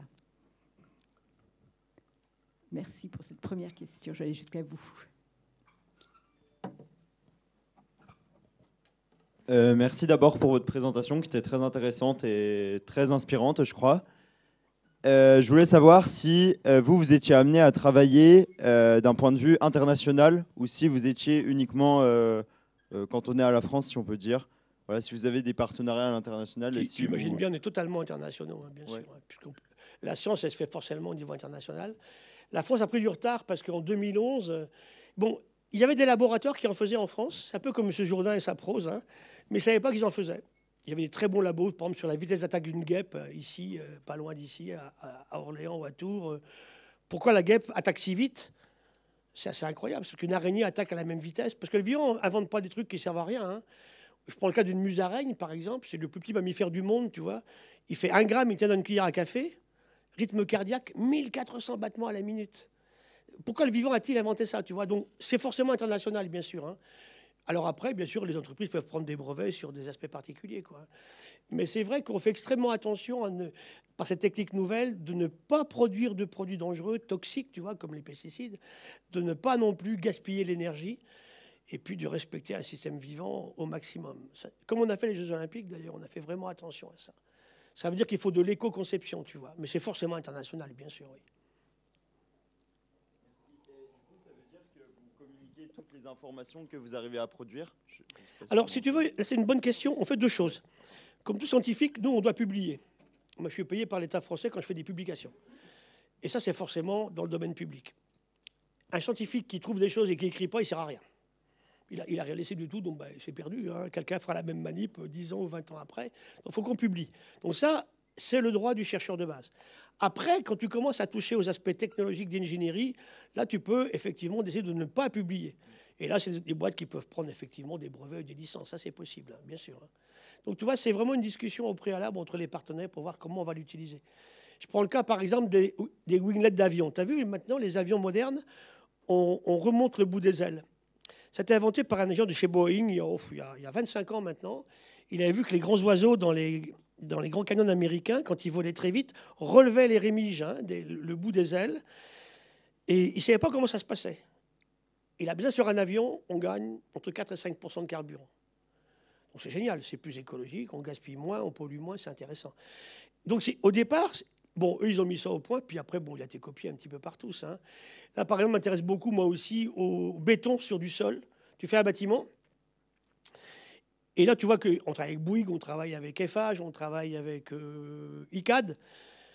Ils n'ont pas les moyens de faire ça tout seul. Donc en fait, avec eux, on discute d'un système commun où on me permet l'accès à un sol une fois qu'on a fait une dalle en béton pour voir comment le vivant dessous évolue avec le temps.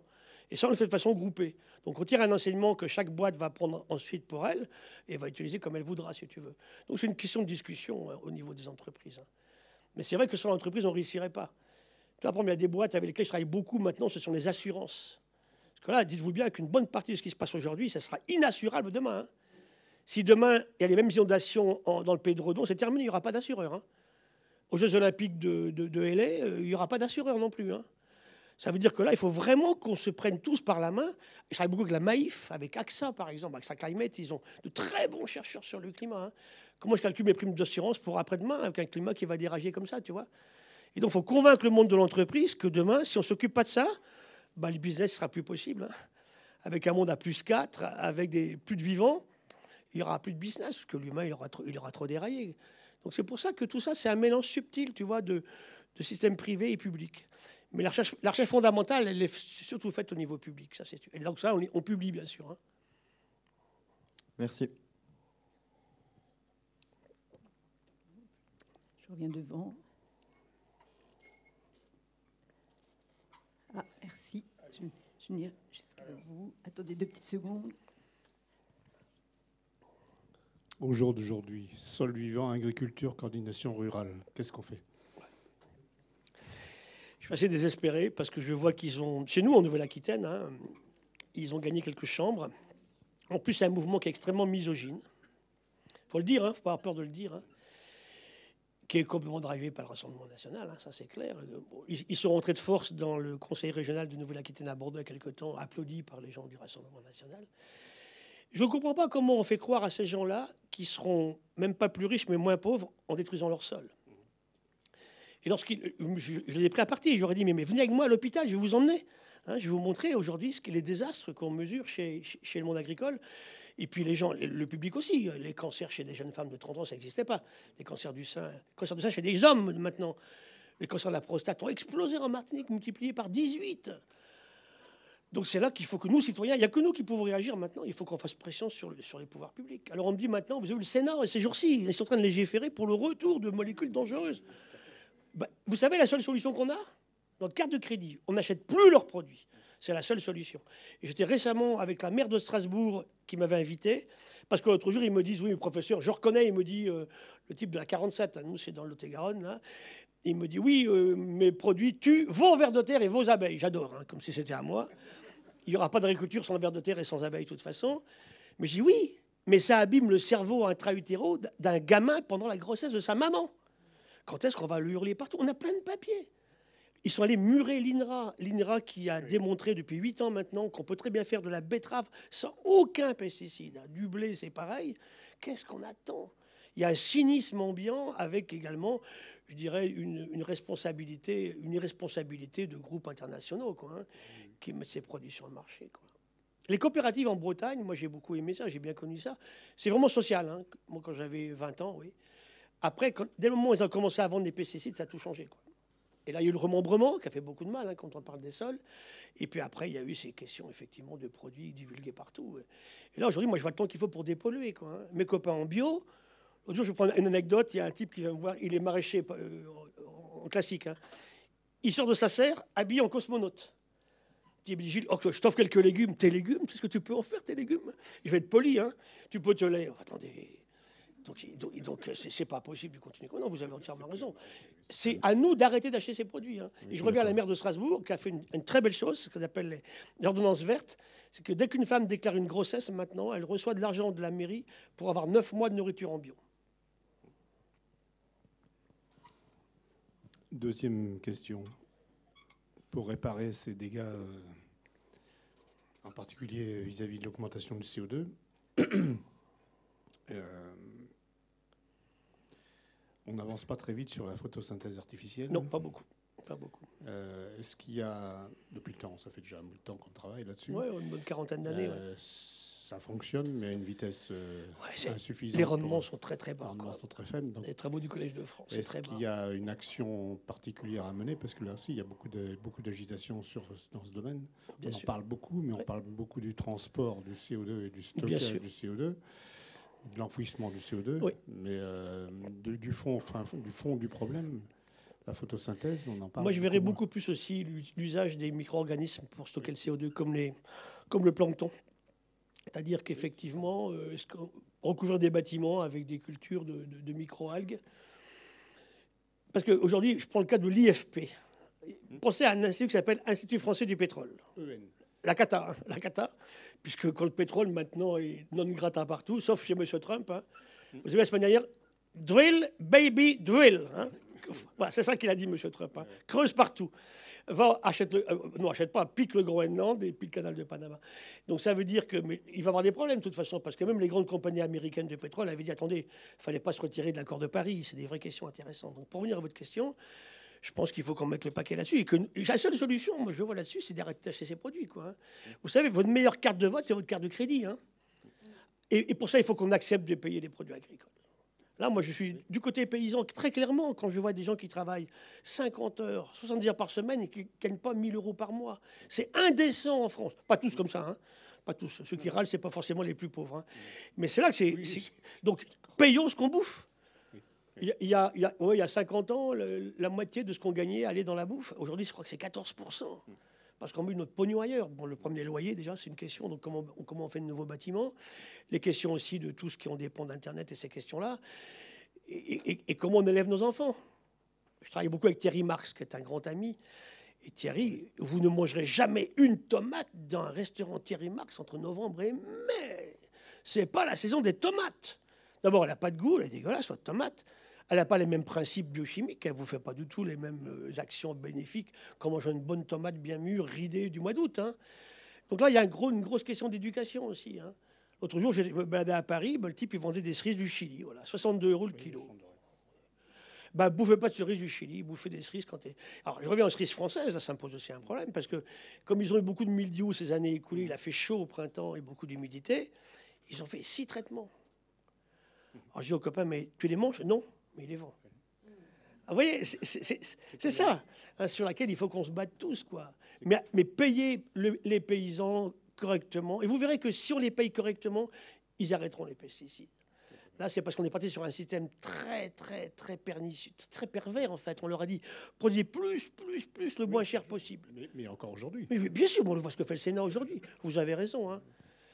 Donc, dans des régions comme ici, je me dis, on est quand même à la campagne, quoi. Et puis garder... Vous savez, un de mes combats à Paris, quand je présidais le muséum, a été d'interdire le glyphosate au cimetière du Père-Lachaise.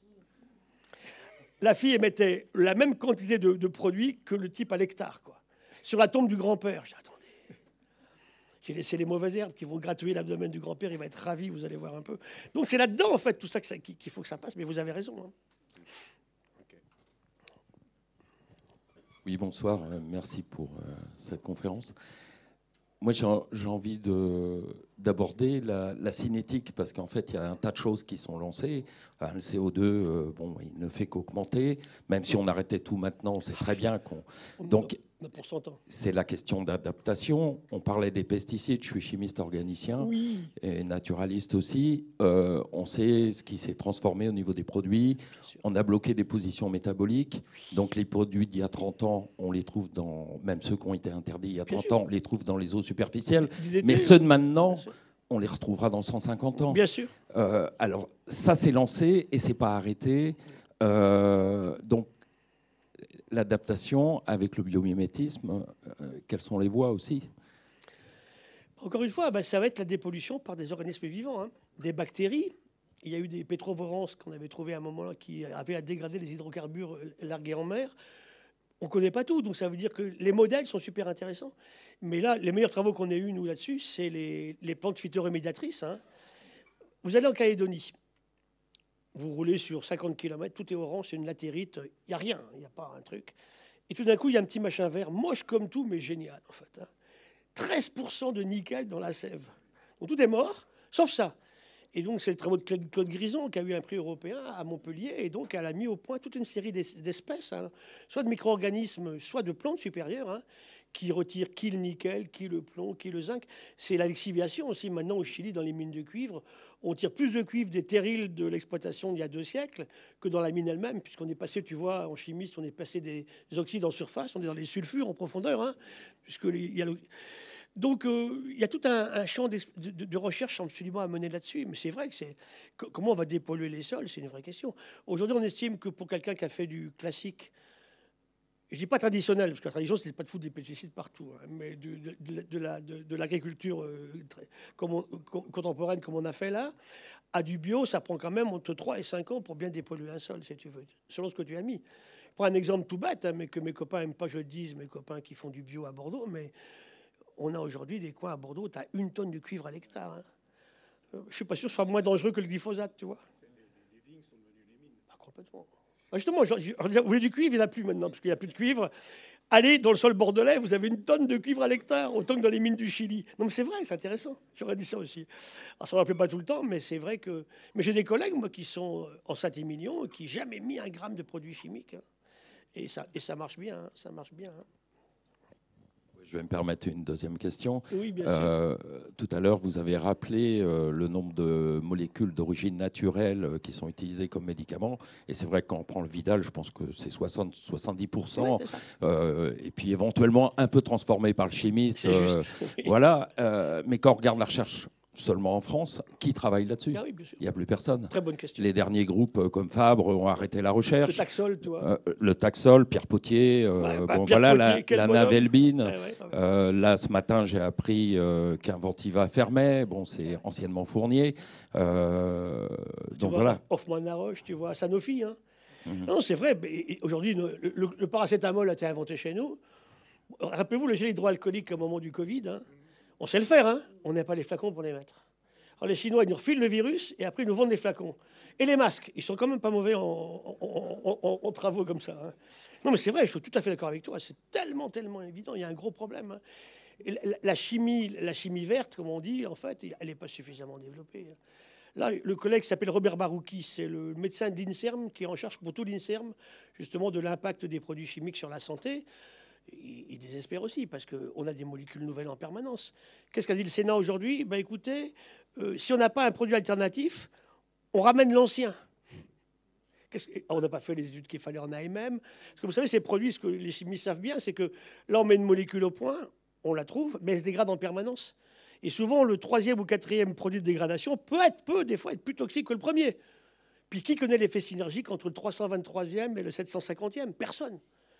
Là, un exemple qui va vous faire rigoler, ma copine qui est écotoxicologue à Bordeaux, là, Hélène Budzinski, me dit, tous les vendredis, elle a le pic de cannabis dans la rivière à Bordeaux. Et de cocaïne. Et mes anguilles sont malades de la cocaïne. On est plein dans mes anguilles en ce moment-là. Et ça les rend malades. Voilà. Homo sapiens, franchement, il fallait quand même le faire. Non, mais tu as tout à fait raison. Et la chimie peut être... La chimie, pour moi, c'est une science qui est fabuleuse parce que c'est la clé de la communication du vivant.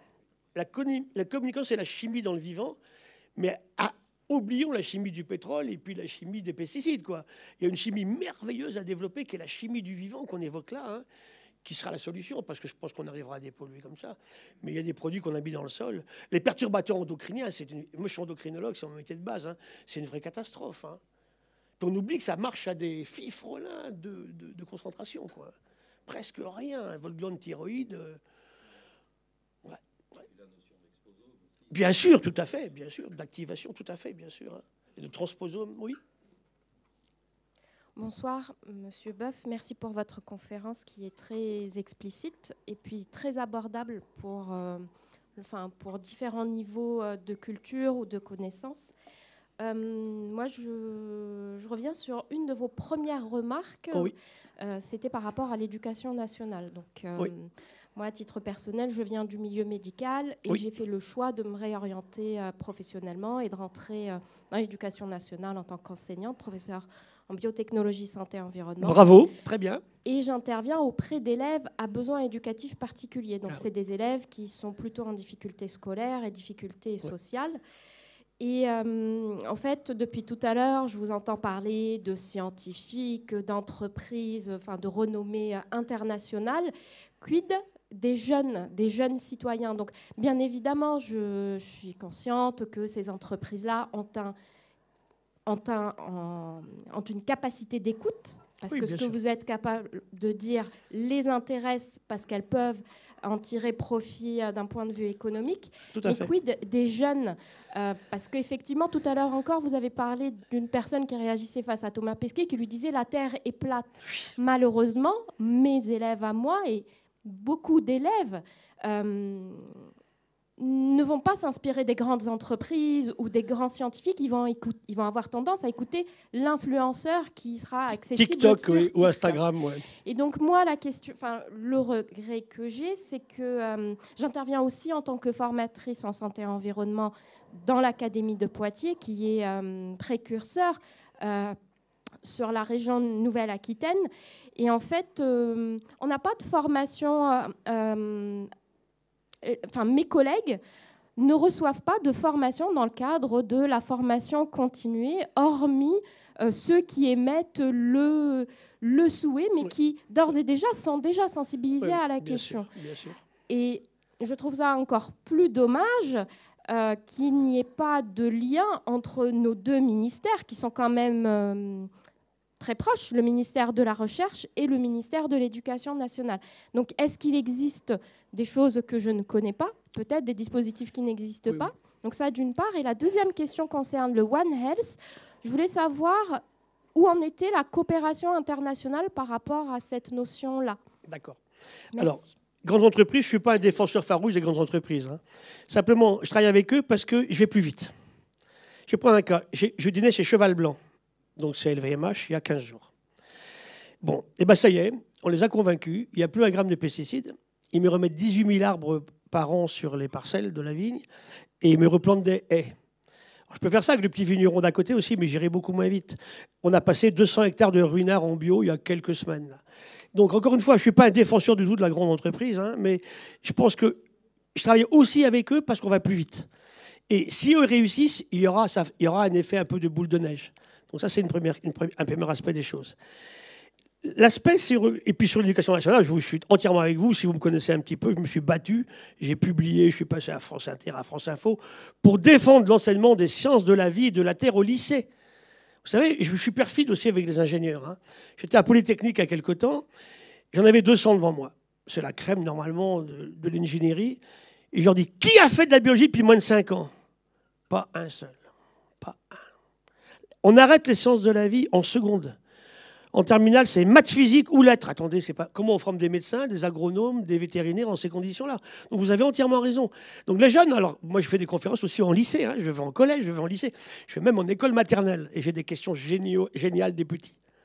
Là, je ne vous ai pas montré une image que je montre souvent, que vous avez vue ici, tu te souviens. C'est un lit humain chaque matin où vous avez dans votre lit, avec votre copine et votre copain, entre 1 et 2 millions d'acariens. Voilà. C'est plein d'épines et de poils. Ils mangent les cellules de la peau qui se desquament pendant la nuit. Ils mangent nos cheveux, nos poils. Oh. Alors, à Polytechnique, ah ben oui, dans mon lit ce matin, bon, oui, je dis, vous avez plus de relations avec vos acariens, avec votre copine ou votre copain, bon. Mais chez les tout petits, génial. Une fois, un petit gamin de CM2 qui me dit, il trouvait ça horrible. Il a vu que j'aimais bien les acariens. Il ne voulait pas me faire du mal. S'il m'aimait bien, il me dit, mais alors je me les faire pipi la nuit, je reviens au lit, j'écrase mes acariens. Tu vois pourquoi c'est important? Il dit non, ils sont trop petits. Et de rassurer un petit garçon de ne pas écraser des trucs aussi moches, on commence à comprendre ce que c'est que la biodiversité. Tu vois. Donc c'est une histoire de style aussi. Alors sur la question de la diffusion vers le grand public, je suis entièrement d'accord avec vous. Moi, les gens me connaissent, maintenant on vient m'écouter, on m'aime bien, il y a des trucs partout, il y a des trucs sur YouTube, et toutes les leçons au Collège de France, elles sont publiques. Mais comment je convainc des gens qui ne vont jamais écouter une conférence, qui n'ouvrent jamais les pages environnementales d'un grand journal, qui ne vont jamais voir une collection au muséum? C'est la vraie question. Alors la télé, je suis passé 2 fois. Une émission en octobre 2023 pour sauver les arbres. On avait récupéré 1 million d'euros pour FNE. Et en novembre dernier, là, une émission pour sauver l'océan. Bon. Mais alors, le problème, c'est que je suis avec des gens qui sont tous des people, quoi. Alors moi, je suis avec Valérie Masson-Delmotte, donc on a quand même quelques scientifiques qui tournent. Puis à côté, on m'impose des gens que je ne veux pas. Bon, alors, il y a un tas de trucs, machin, qui viennent discuter et tout. Donc c'est compliqué, hein. Alors, il y a des émissions. Je travaille avec, par exemple, on voit les émissions de Clément, de Salamé. Bon, ils font des choses qui sont utiles. Hein. Mais c'est vrai qu'aujourd'hui, la science... Et en plus, quand vous regardez la science à la télévision, c'est souvent de la technologie, c'est pas de la science. Parce que la science, on me dit souvent, scientifique, c'est chiant. Mais attendez, ça dépend comment on le fait. Ça dépend comment on le raconte, en fait, quoi. Ce que j'aime bien, rapport à votre question, c'est d'amener l'interlocuteur à s'auto-ridiculer son comportement. Prends un exemple. Sur les plages chez moi à Banyuls, je vais au mois de juillet. Et vers 17h10, arrivé l'étape du Tour de France à la télé, tout le monde va à la plage. Ils sont hollandais, ils sont allemands, ils sont parisiens, ils sont bretons, ils sont alsaciens, ils sont italiens. Il n'y a pas de catalans. Les catalans, ils sont baignés le matin à 6h. Et puis après, quand ils sont bien baignés, je remonte la courbe des bactéries fécales dans l'eau.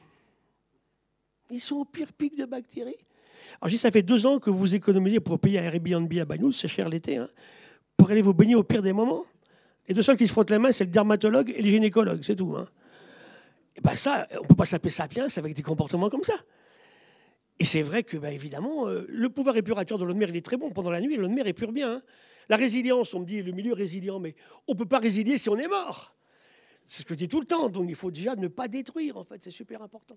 Mais votre question d'éducation, je suis entièrement d'accord avec vous. Hein. La communication, elle est fondamentale.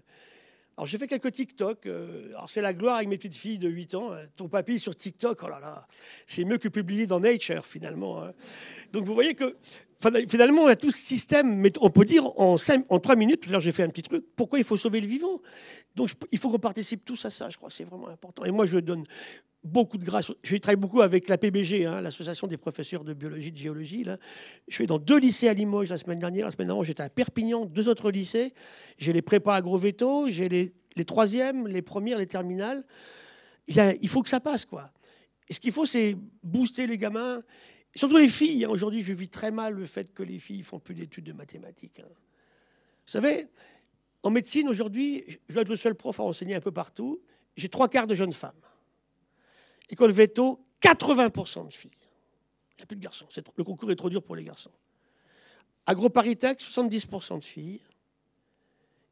ENM, la magistrature, 3/4 de jeunes femmes.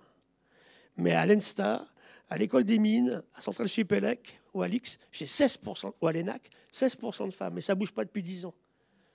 Je dis aux filles, je vais en seconde, il est aussi bonne en maths que les garçons.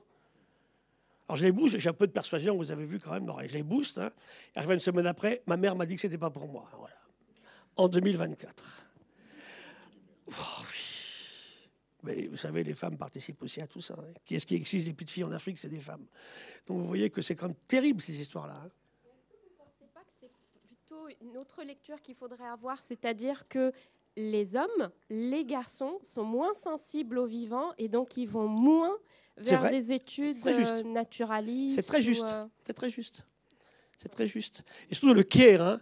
Vous savez, il y a un aspect perfide de la situation aussi. Je me rends compte qu'une des raisons à cela, c'est que ces métiers sont moins valorisés qu'ils étaient à une époque. Un médecin maintenant. Vous savez, j'étais avec des jeunes médecins. Là, j'en avais 50 à avant-hier au conseil régional, tous généralistes. Hein. Comment on passe One Health, justement? Et il y avait un jeune génial, en plus breton, il est de Quimper, en plus, dans mon pays, là. Et il me disait, moi, quand j'ai commencé, je faisais 50 patients par jour, à 31 ans. Ce n'est pas de la médecine, ça. Vous avez des départements chez nous, en Nouvelle-Aquitaine, il n'y a pas un gynécologue, il n'y a pas un dermatologue. Donc là aussi, il y a une vraie question. Churchill disait, gouverner, c'est prévoir. Nos hommes politiques, depuis 20 ans, ne prévoient rien du tout. Donc là, il y a une vraie question. Et pourquoi ces mouvements qu'on attaque là montent? C'est parce qu'effectivement, les gens se sentent délaissés. Hein. J'ai une copine, elle est en Corrèze, elle me dit, mon dentiste, il est à Bordeaux, quoi. C'est pas possible, ça, en fait, en France. Hein. Puis c'est vrai que le plus grand drame que je vis, moi, c'est que les petites filles qui ne vont pas à l'école. Quoi. On me dit, les femmes n'ont pas de prix Nobel. Mais attendez, elles ne vont même pas à l'école. Regardez les prix Nobel récents, c'est que des mâles blancs. Hein. Prix Nobel de physique, de médecine, de chimie, c'est que des mâles blancs. Il y a un problème quelque part. Hein, parce que les autres, ils n'ont pas accès à l'éducation comme le reste, en fait. Hein.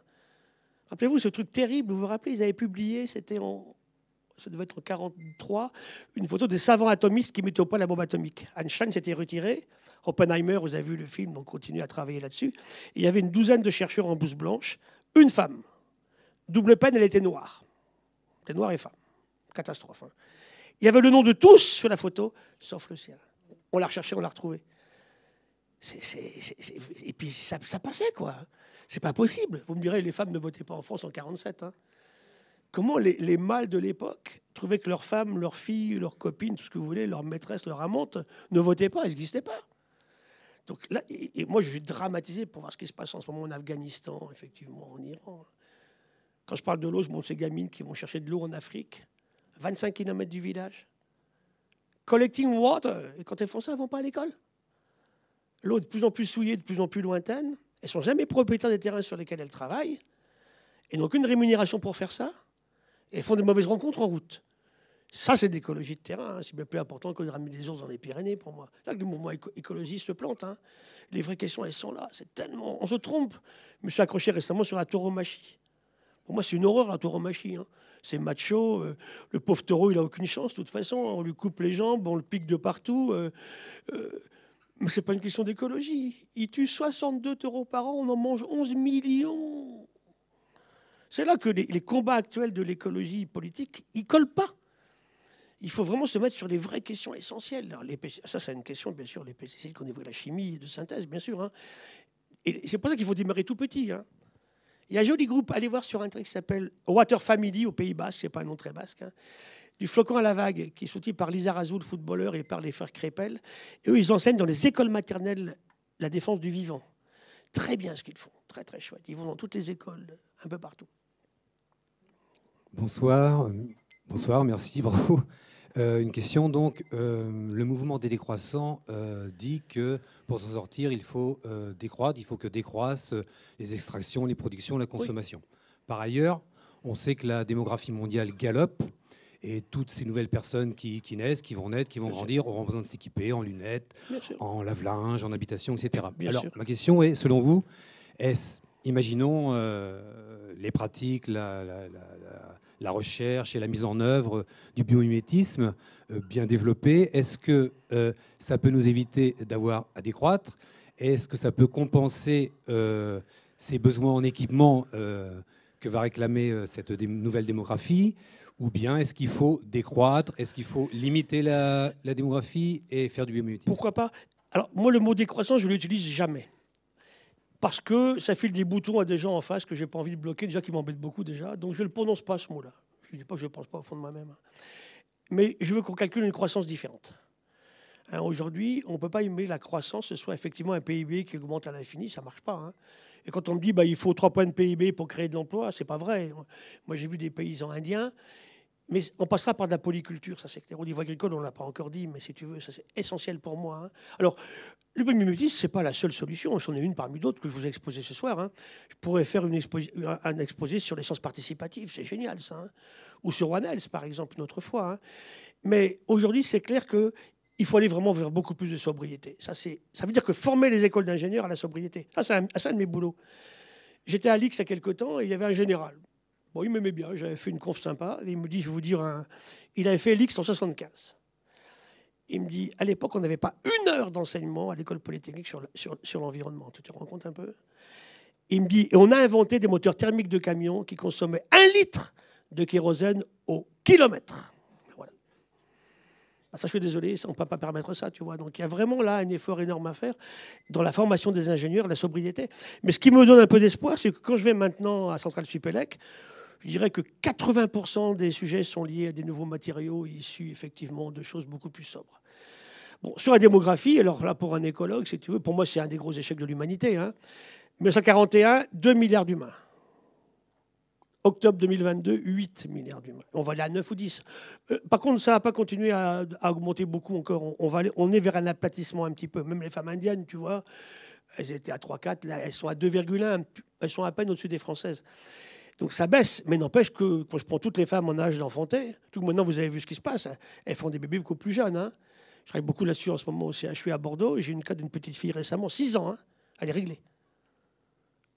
Menstruation à 6 ans.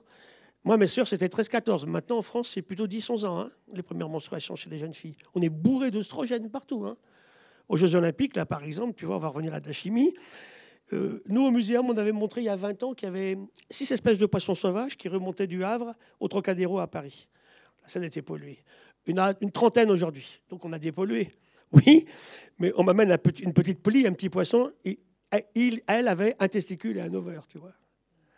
Donc c'est là que finalement, c'est ça. Donc si tu veux, décroissance, oui, mais j'utilise pas ce mot-là parce que ça sert à rien de bloquer les gens. Mais c'est clair qu'aujourd'hui l'avion, et l'autre jour je me suis très fâché avec l'aéroport de Bordeaux qui vendait des vols Bordeaux-Marrakech à 4,99 €. Tu te rends compte que alors mes étudiants me disent, écoutez professeur, moi j'ai emmené ma copine à Arcachon, à ce prix-là on va à Marrakech, quoi. Alors qu'ils n'ont aucune envie d'y aller. Donc ça, c'est pas possible, tu vois. Donc là, il faut qu'il y ait quelque chose de solide pour qu'on contrôle ces trucs-là, parce que l'environnement, il touche. Hein. Les avions, c'est vrai que... Puis c'est pareil aussi, l'autre jour, encore pire, une annonce dans le journal. Emmenez votre copine à Pékin, on part le vendredi de Roissy, on revient le lundi matin. Alors la copine, très amoureuse, je l'emmène un mois à Pékin, mais pas 3 jours, tu vois. Donc c'est tout ça il faut qu'on refuse ce genre de truc massivement. Comment est-ce qu'on éduque les gens pour qu'ils le fassent, tu vois. Mais c'est des vraies questions. Bien sûr. Oui, bien sûr. Moi, je prends le train, tu vois, pour aller à Paris, souvent. Là, mon billet, c'est 250 € l'aller-retour. L'avion, c'est 50 €. Il y a un énorme problème à ce niveau-là. Donc, c'est un problème politique, là. Hein. Je suis content que vous preniez l'exemple de l'avion, parce que vous nous parliez de l'avion et puis copier les Rémiges, etc. Je me suis dit, bon, c'est bien, on va gagner 4% de kérosène, mais bon... Non, mais je suis d'accord avec toi.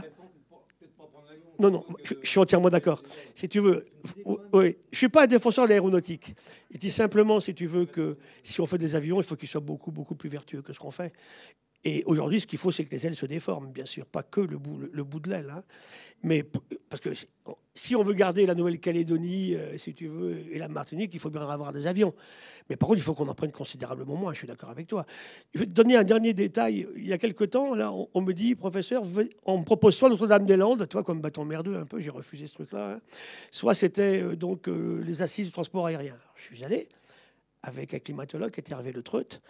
Alors, ils nous montrent comment ils font des avions de plus en plus performants. Bio-inspirés des squelettes d'oiseaux, ça me plaît, évidemment. C'est sympa, tu vois. Et puis, à la fin où je suis parti, on ne discute pas, on double le trafic pour 2030. C'est là que je ne suis pas d'accord, tu vois. C'est ces effets rebonds qui sont dramatiques. Tu vois. Et ça, c'est vrai que là, il faut que ce soit la communauté, si tu veux, publique, quoi.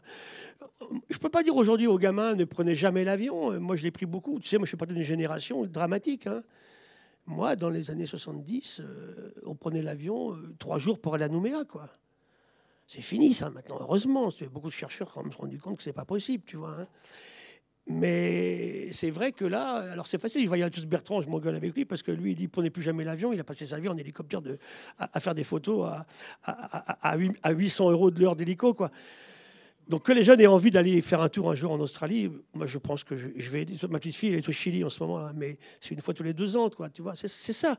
Donc on revient à la décroissance, elle est à ce niveau-là, si tu veux. Mais la croissance d'entreprise telle qu'il imagine, elle n'est pas possible. Il faut vraiment beaucoup plus de sobriété. Ça, tu vois, je suis entièrement d'accord avec toi. Qu'est-ce qu'on mange déjà? Qu'on paye notre bouffe correctement. On mange 2 fois plus qu'il y a 120 ans. Ouais, c'est pour ça comment on fait. Tu vois, cette dame à Strasbourg qui offre du bio aux femmes enceintes, c'est génial, ça. Ça, il faut applaudir ces gens-là, il faut les réélire, tu vois. Mais c'est vrai. Hein. Bonsoir et merci beaucoup pour votre conférence.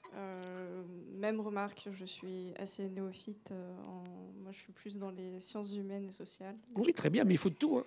Et alors, je voulais revenir sur ce que vous avez dit à un moment donné, notre pouvoir d'action, c'était en gros notre carte de crédit. Et j'entends, mais je trouve ça un peu triste d'une certaine façon. Et je me demandais, est-ce que vous pensiez des démarches qui cherchent à faire entrer le vivant dans nos institutions? Ah oui, bien sûr, moi, je fais que ça. Hein. On peut penser à Bruno Latour, à Michel Serres. Et puis j'adorais Michel Serres et j'étais avec Bruno Latour à Sciences Po à Paris. Ouais. Et sinon, le fait d'accorder, par exemple, une personnalité juridique à des entités naturelles pour les prendre en considération, parce qu'effectivement... C'est à la mode en ce moment, oui. Il y a un rapport de force qui est basé sur l'argent. Bien sûr. Et même avec beaucoup de pédagogie, il y a des intérêts divergents. Et je pense que nos politiques ne sont pas débiles, mais c'est juste qu'il y a un rapport de force avec des intérêts à plus ou moins long terme et qui se sentent plus ou moins concernés aussi. Oui, je suis d'accord avec vous. Il y a des mouvements ici dans la région. Hein. On voulait classer le fleuve Charente, mais moi, ce qui me gêne, pourquoi la Charente? Ils sont tous contaminés, nos fleuves. Donc pourquoi choisir la Charente et pas la Garonne, tu vois? C'est des questions qu'on se pose sans arrêt. Il y a la Loire, il y a le Rhône, il y a eu des cas dans le monde, etc. Tous nos fleuves. Oui. Tous nos fleuves. Donc il y a des juristes. Hein. Il y a une très bonne école d'écologie, de droit de l'écologie à La Rochelle. Allez voir Agnès Rousselot, elle fait des très belles choses. Il y a également une école à Limoges, dans la région ici. Et Jessica, et elle se battent vraiment beaucoup pour faire un droit, justement, qui permettrait... Parce que nous, écologues, le problème qu'on a, c'est que, comme le vivant n'a pas de valeur, hein, prenez un thon rouge. Beaucoup sur les thons, pour sauver les thons en 2007. On les a sauvés in extremis. Hein. Ils prenaient le chemin des morues à Terre-Neuve il y a 50 ans. Eh bien, la femelle de thon, elle fait 400 kilos, elle a 24 ans, elle vaut 0. Elle ne vaut que l'argent que vous mettez sur la table pour aller la pêcher et la ramener. Et combien elle se vend sur le marché japonais? 1,5 million d'euros. One fish. Voilà. C'est là que quels outils on a juridiques et c'est ça. Il y avait le préjudice écologique pur après Erika, mais qui est très peu usité et qui a beaucoup d'apories. Ouais. C'était très bien qu'on l'ait fait. Hein. Les Bretons se sont bien battus. Non, mais je suis entièrement d'accord avec vous. En plus, je crois que si je ne l'ai pas dit clairement, j'ai sous-entendu. Hein. Il faut des maths appliquées, il faut de la physique, de la chimie, de la biologie, de l'écologie, de la physiologie, mais aussi de la sociologie, de l'anthropologie, de la géographie qu'on a oublié. Et un poil de philosophie, c'est pas mal de temps en temps aussi. Mais je suis entièrement d'accord avec vous. Hein. Du droit aussi, bien sûr. Non, bien sûr. Hein. Non, je suis pas du tout. Je veux pas apparaître comme le champ de défense de la grande entreprise privée. Pas du tout, pas du tout. Bonjour. Je suis étudiant en ingénieur ici à l'ENSIP. Oui. Et je voulais vous poser une question par rapport justement au fonctionnement même de l'école d'ingénieur. Vous nous parlez donc de centrale, de polytechnique. Oui. Mais aujourd'hui, ces grandes écoles-là, elles sont financées par des boîtes comme Total. Elles ont des partenariats avec Total. On sait que il y a 2 ans... T'as vu, ils ont refusé un peu quand même, Total. Ils ont refusé. Alix. Ouais. Oui, Alix. Mais bon, le partenariat est toujours là. Oui, bien sûr. Centrale, c'est pareil. Est-ce que vous ne pensez pas que c'est le modèle même de l'école d'ingénieur qu'il faudrait revoir? Oui, je suis d'accord avec toi. Bien sûr. De toute façon, moi, je me bats dans ces écoles. Où je vais, tu sais, je laisse des traces. Parce que j'ai eu comme élève, par exemple, Camille Etienne, tu vois. C'était à Sciences Po il y a 5 ans. Donc, toi, je sème des mauvaises graines. Hein. J'ai eu Lamia S.M. Lali, tu sais, qui est vraiment l'héroïne de Paul Watson. Donc, c'était mes étudiantes. Hein. Donc, c'est vrai que là-dessus, il y a vraiment... c'est le discours avec l'enseignant. Je vais revenir à AgroParisTech, ça va t'intéresser beaucoup. Il y a 4 ans, ta vie se révolte. Donc on remet, c'est comme la meilleure école d'ingénieur, une des meilleures au monde, AgroParisTech. Hein. Ils se révoltent en disant, voilà, on refuse nos diplômes parce qu'on ne veut pas rentrer dans ces boîtes, tu vois, de traitement de l'aliment. Et alors, j'aurais dit, je faisais cours une semaine après. Alors c'est curieux la réaction des profs, tu vois, d'une école d'ingénieur comme ça. La moitié, comme moi, a dit, bah, bravo, allez-y, battez-vous, il faut y aller. L'autre moitié, attention, vous, et surveillez ce que tu dis, hein, on est financé par des trucs, on sait la branche sur laquelle on est assis. Alors moi, j'aurais dit la chose suivante, une semaine après. Bravo sur le fond, mais pas sur la forme. Ne devenez pas éleveur de moutons dans le Larzac, quoi. Déjà, on bouffe trop de moutons, déjà, pour commencer. Hein. Et puis, deuxièmement, je peux t'assurer que quand je fais cours, moi, aux élèves paysans des CFA agricoles chez nous à La Réole, ils sont bien meilleurs à 18 ans pour élever des moutons qu'un type qui a fait 10 ans d'études d'ingénieur, tu vois. Donc ça, ce que tu dis est super important. Rentrer dans les boîtes et modifier-les, quoi. Mais pour moi, l'ingénieur a un rôle absolument essentiel, si tu veux, aujourd'hui. Alors, j'ai beaucoup de jeunes, par exemple, dans les écoles dont on parlait, tu vois, qui vont vers les énergies renouvelables. Tu vois, j'en connais, ils travaillent sur les matériaux d'éoliennes, tu vois, sur le solaire. Et ce qui va te faire un peu plaisir, c'est que chez Total, tu sais, aujourd'hui, les meilleurs n'y vont plus. Je peux t'assurer qu'il y a 40 ans ou 30 ans, le major de l'X, il allait négocier son salaire chez Total. Aujourd'hui, il n'a pas du tout envie d'aller chez Total. Et ça me rassure quelque part. Hein, il va montrer avec des startups. Tu vois, ceux qu'on recrute, nous, tu vois, au CEBIOS, là, sont géniaux. Ils parlent 3-4 langues tous. Bon, il n'y a pas beaucoup de Français. Hein, ils ont fait 2 écoles d'ingénieurs parmi les meilleures au monde. Hein. Ils n'ont pas envie d'aller chez Total du tout, quoi. Il faut les payer correctement. Hein, parce qu'ils veulent gagner quand même leurs sous. Mais ce n'est pas le but ultime de gagner de l'argent. Et ça me fait beaucoup de plaisir quelque part. Parce que si les meilleurs ne vont pas chez eux... Nous, chez Total, moi, au muséum, on a travaillé avec eux à une époque parce qu'ils nous achetaient des cailloux. Tu sais, on faisait toutes des bourses aux minéraux du monde et puis un type avait trouvé une fluorite sur le Mont Blanc, 500 000 €, il nous l'achetait pour les collections nationales. Hein. C'est terminé. Donc, on a fait des tris. Je n'irai jamais chez Bayer ou chez Monsanto, hein, tu vois. Mais, alors, je te dis, moi, j'ai beaucoup d'espoir dans les assureurs. Je trouve qu'ils font un très joli boulot aujourd'hui parce que c'est leur métier de demain, en fait. Hein. Et au niveau d'école d'ingénieur, j'ai besoin d'y aller parce que je ne connaissais pas trop ça au début. Moi, j'étais un universitaire pur. Hein. Et c'est vrai que maintenant, je trouve du répondant, bon, ils ont quand même des bons neurones, il y a quand même une sélection qui existe. Et puis les jeunes ont vraiment envie de changer les choses, quoi. Mais comment on forme, c'est la question, des ingénieurs dans la sobriété, tu vois. Parce qu'à l'époque, on ne les a pas formés comme ça. Tu sais, nos plus grands ennemis, parmi les gens éduqués et les pas éduqués, c'est des ingénieurs qui ont passé 70 ans. Et qui me disent, bof, de toute façon, ben oui, je suis désolé. Alors, je ne veux pas tout rejeter sur l'autre, c'est pas vrai, hein, mais n'empêche que on est quand même dans un système aujourd'hui, où à l'époque, comme c'était rien du tout le pétrole, on faisait quoi. Allez, last one. Merci. Dans le prolongement de la question précédente, comment faire la part des choses au niveau de la recherche, sachant que les grandes entreprises, les lobbies, emploient aussi des chercheurs à leur service? Ah, ça, c'est la grosse question. Alors là, je me heurte souvent à ça, vous imaginez bien. Hein. Moi, on me dit, voilà, nous, on est chercheurs publics. Moi, je suis payé par l'État, donc je publie tout ce que je fais. Bon, les papiers, donc voilà, les gens, on a fait des travaux. Et donc, on divulgue ces travaux.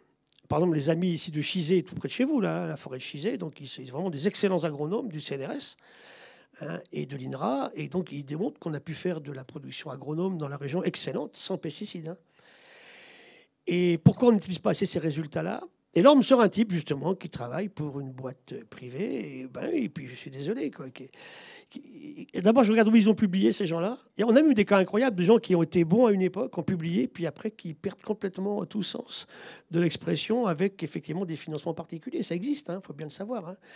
Et ça, pour nous, c'est très pervers, parce que ça lance dans le public l'idée que les scientifiques ne sont pas tous d'accord, quoi, sur ces effets-là. Moi, je défie un scientifique qui a publié de me dire... Il y avait Claude Allègre qui parlait du climat sans connaître rien du tout, hein, parce qu'il avait des certitudes sur tout. Ça, c'est dramatique. Il nous a fait beaucoup de mal, hein, dans le retard en France qu'on a pris sur la prise en compte du climat. Moi, je me rappelle des missions aux États-Unis. On me disait, ah oui, l'Académie des sciences de France, la seule Académie des sciences qui doute encore de l'influence de l'humain sur le changement climatique. On avait honte, quoi. Hein. Donc ça existe, hein, ça existe. Et Courtillot a continué après. À l'Académie des sciences, maintenant, ça a un petit peu évolué. Là, je vais à un colloque dans 15 jours sur l'avenir des forêts françaises. Le type qui s'en a emparé, c'est un astronome génial qui s'en emparé des forêts, très bien, qui est l'homme qui travaille toute sa vie. Il travaille que serait la Terre s'il n'y avait pas la Lune. Voilà, on paye des gens à faire ça, je trouve ça génial, hein, finalement. Hein. Ça ne sert à rien, mais c'est génial. Mais avant, ce n'était pas possible. Donc maintenant, c'est en train d'un petit peu de changer.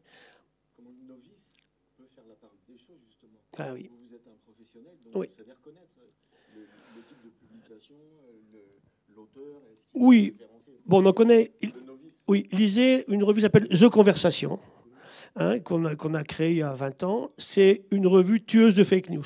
Moi, j'ai fait plein d'articles là-dedans. J'étais avec Christian de Pertuis hier, hein, qui est l'économiste du climat, qui est quelqu'un de génial. Hein. Il est prof à Dauphine à Paris. Et avec Christian, on a publié plein d'articles. Donc, je dis à mes étudiants, lisez The Conversation. Bon, c'est réservé à des scientifiques ou des ingénieurs. C'est pas au niveau de tout le monde. Comment ? Oui, mais bon, c'est quand même destiné plutôt à un monde scientifique plutôt. Mais ça, c'est sympa. Et puis, il y a des revues qui sont... Alors, comment... Bon, moi, je connais des types, je ne vais pas les lire. Je sais très bien que... Ou alors, je vais les lire pour m'engueuler avec eux le coup après, quoi. Hein. Ce qui est terrible, c'est ceux qui ont été des bons à une époque, comme Raoult, hein, puis qui ont complètement déconné à un moment, quoi. Hein. Et pris dans un égo pas possible. Il y a une statue de lui dans le jardin qui va honorer tous les jours, quoi. Hein. Alors qu'il a fait vraiment un bon boulot à un moment sur les coronavirus de chauve-souris il y a 40 ans. Puis moi, j'ai appris la biodiversité par un bouquin publié en 2001, quand je commençais à travailler là-dessus. Et ce type j'ai appris ça. Et maintenant, il écrit des choses, mais chaque fois, c'est pas possible, quoi. Il tue. En fait, je pense qu'avec le vieillissement, il y a un moment, on va plus me reconnaître. Et puis, donc c'est vrai, vous avez raison, c'est des questions. Mais faire croire que tous les scientifiques sont pas d'accord sur ces questions-là, c'est pas vrai, quoi. Évidemment, bien sûr. On sait bien que ces produits-là, tous les chimistes nous le diront, c'est dangereux. Donc, comment est-ce qu'on les utilise avec parcimonie, est-ce qu'on arrête du jour au lendemain? Mais vous avez raison au niveau des jeunes, hein, c'est comment effectivement...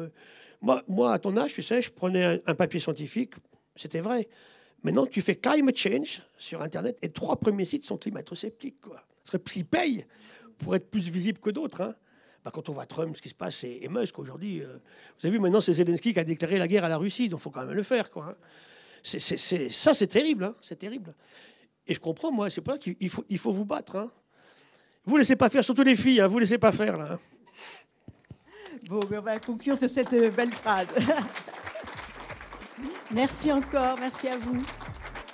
Merci. Donc on invitera M. Boeuf, bien sûr.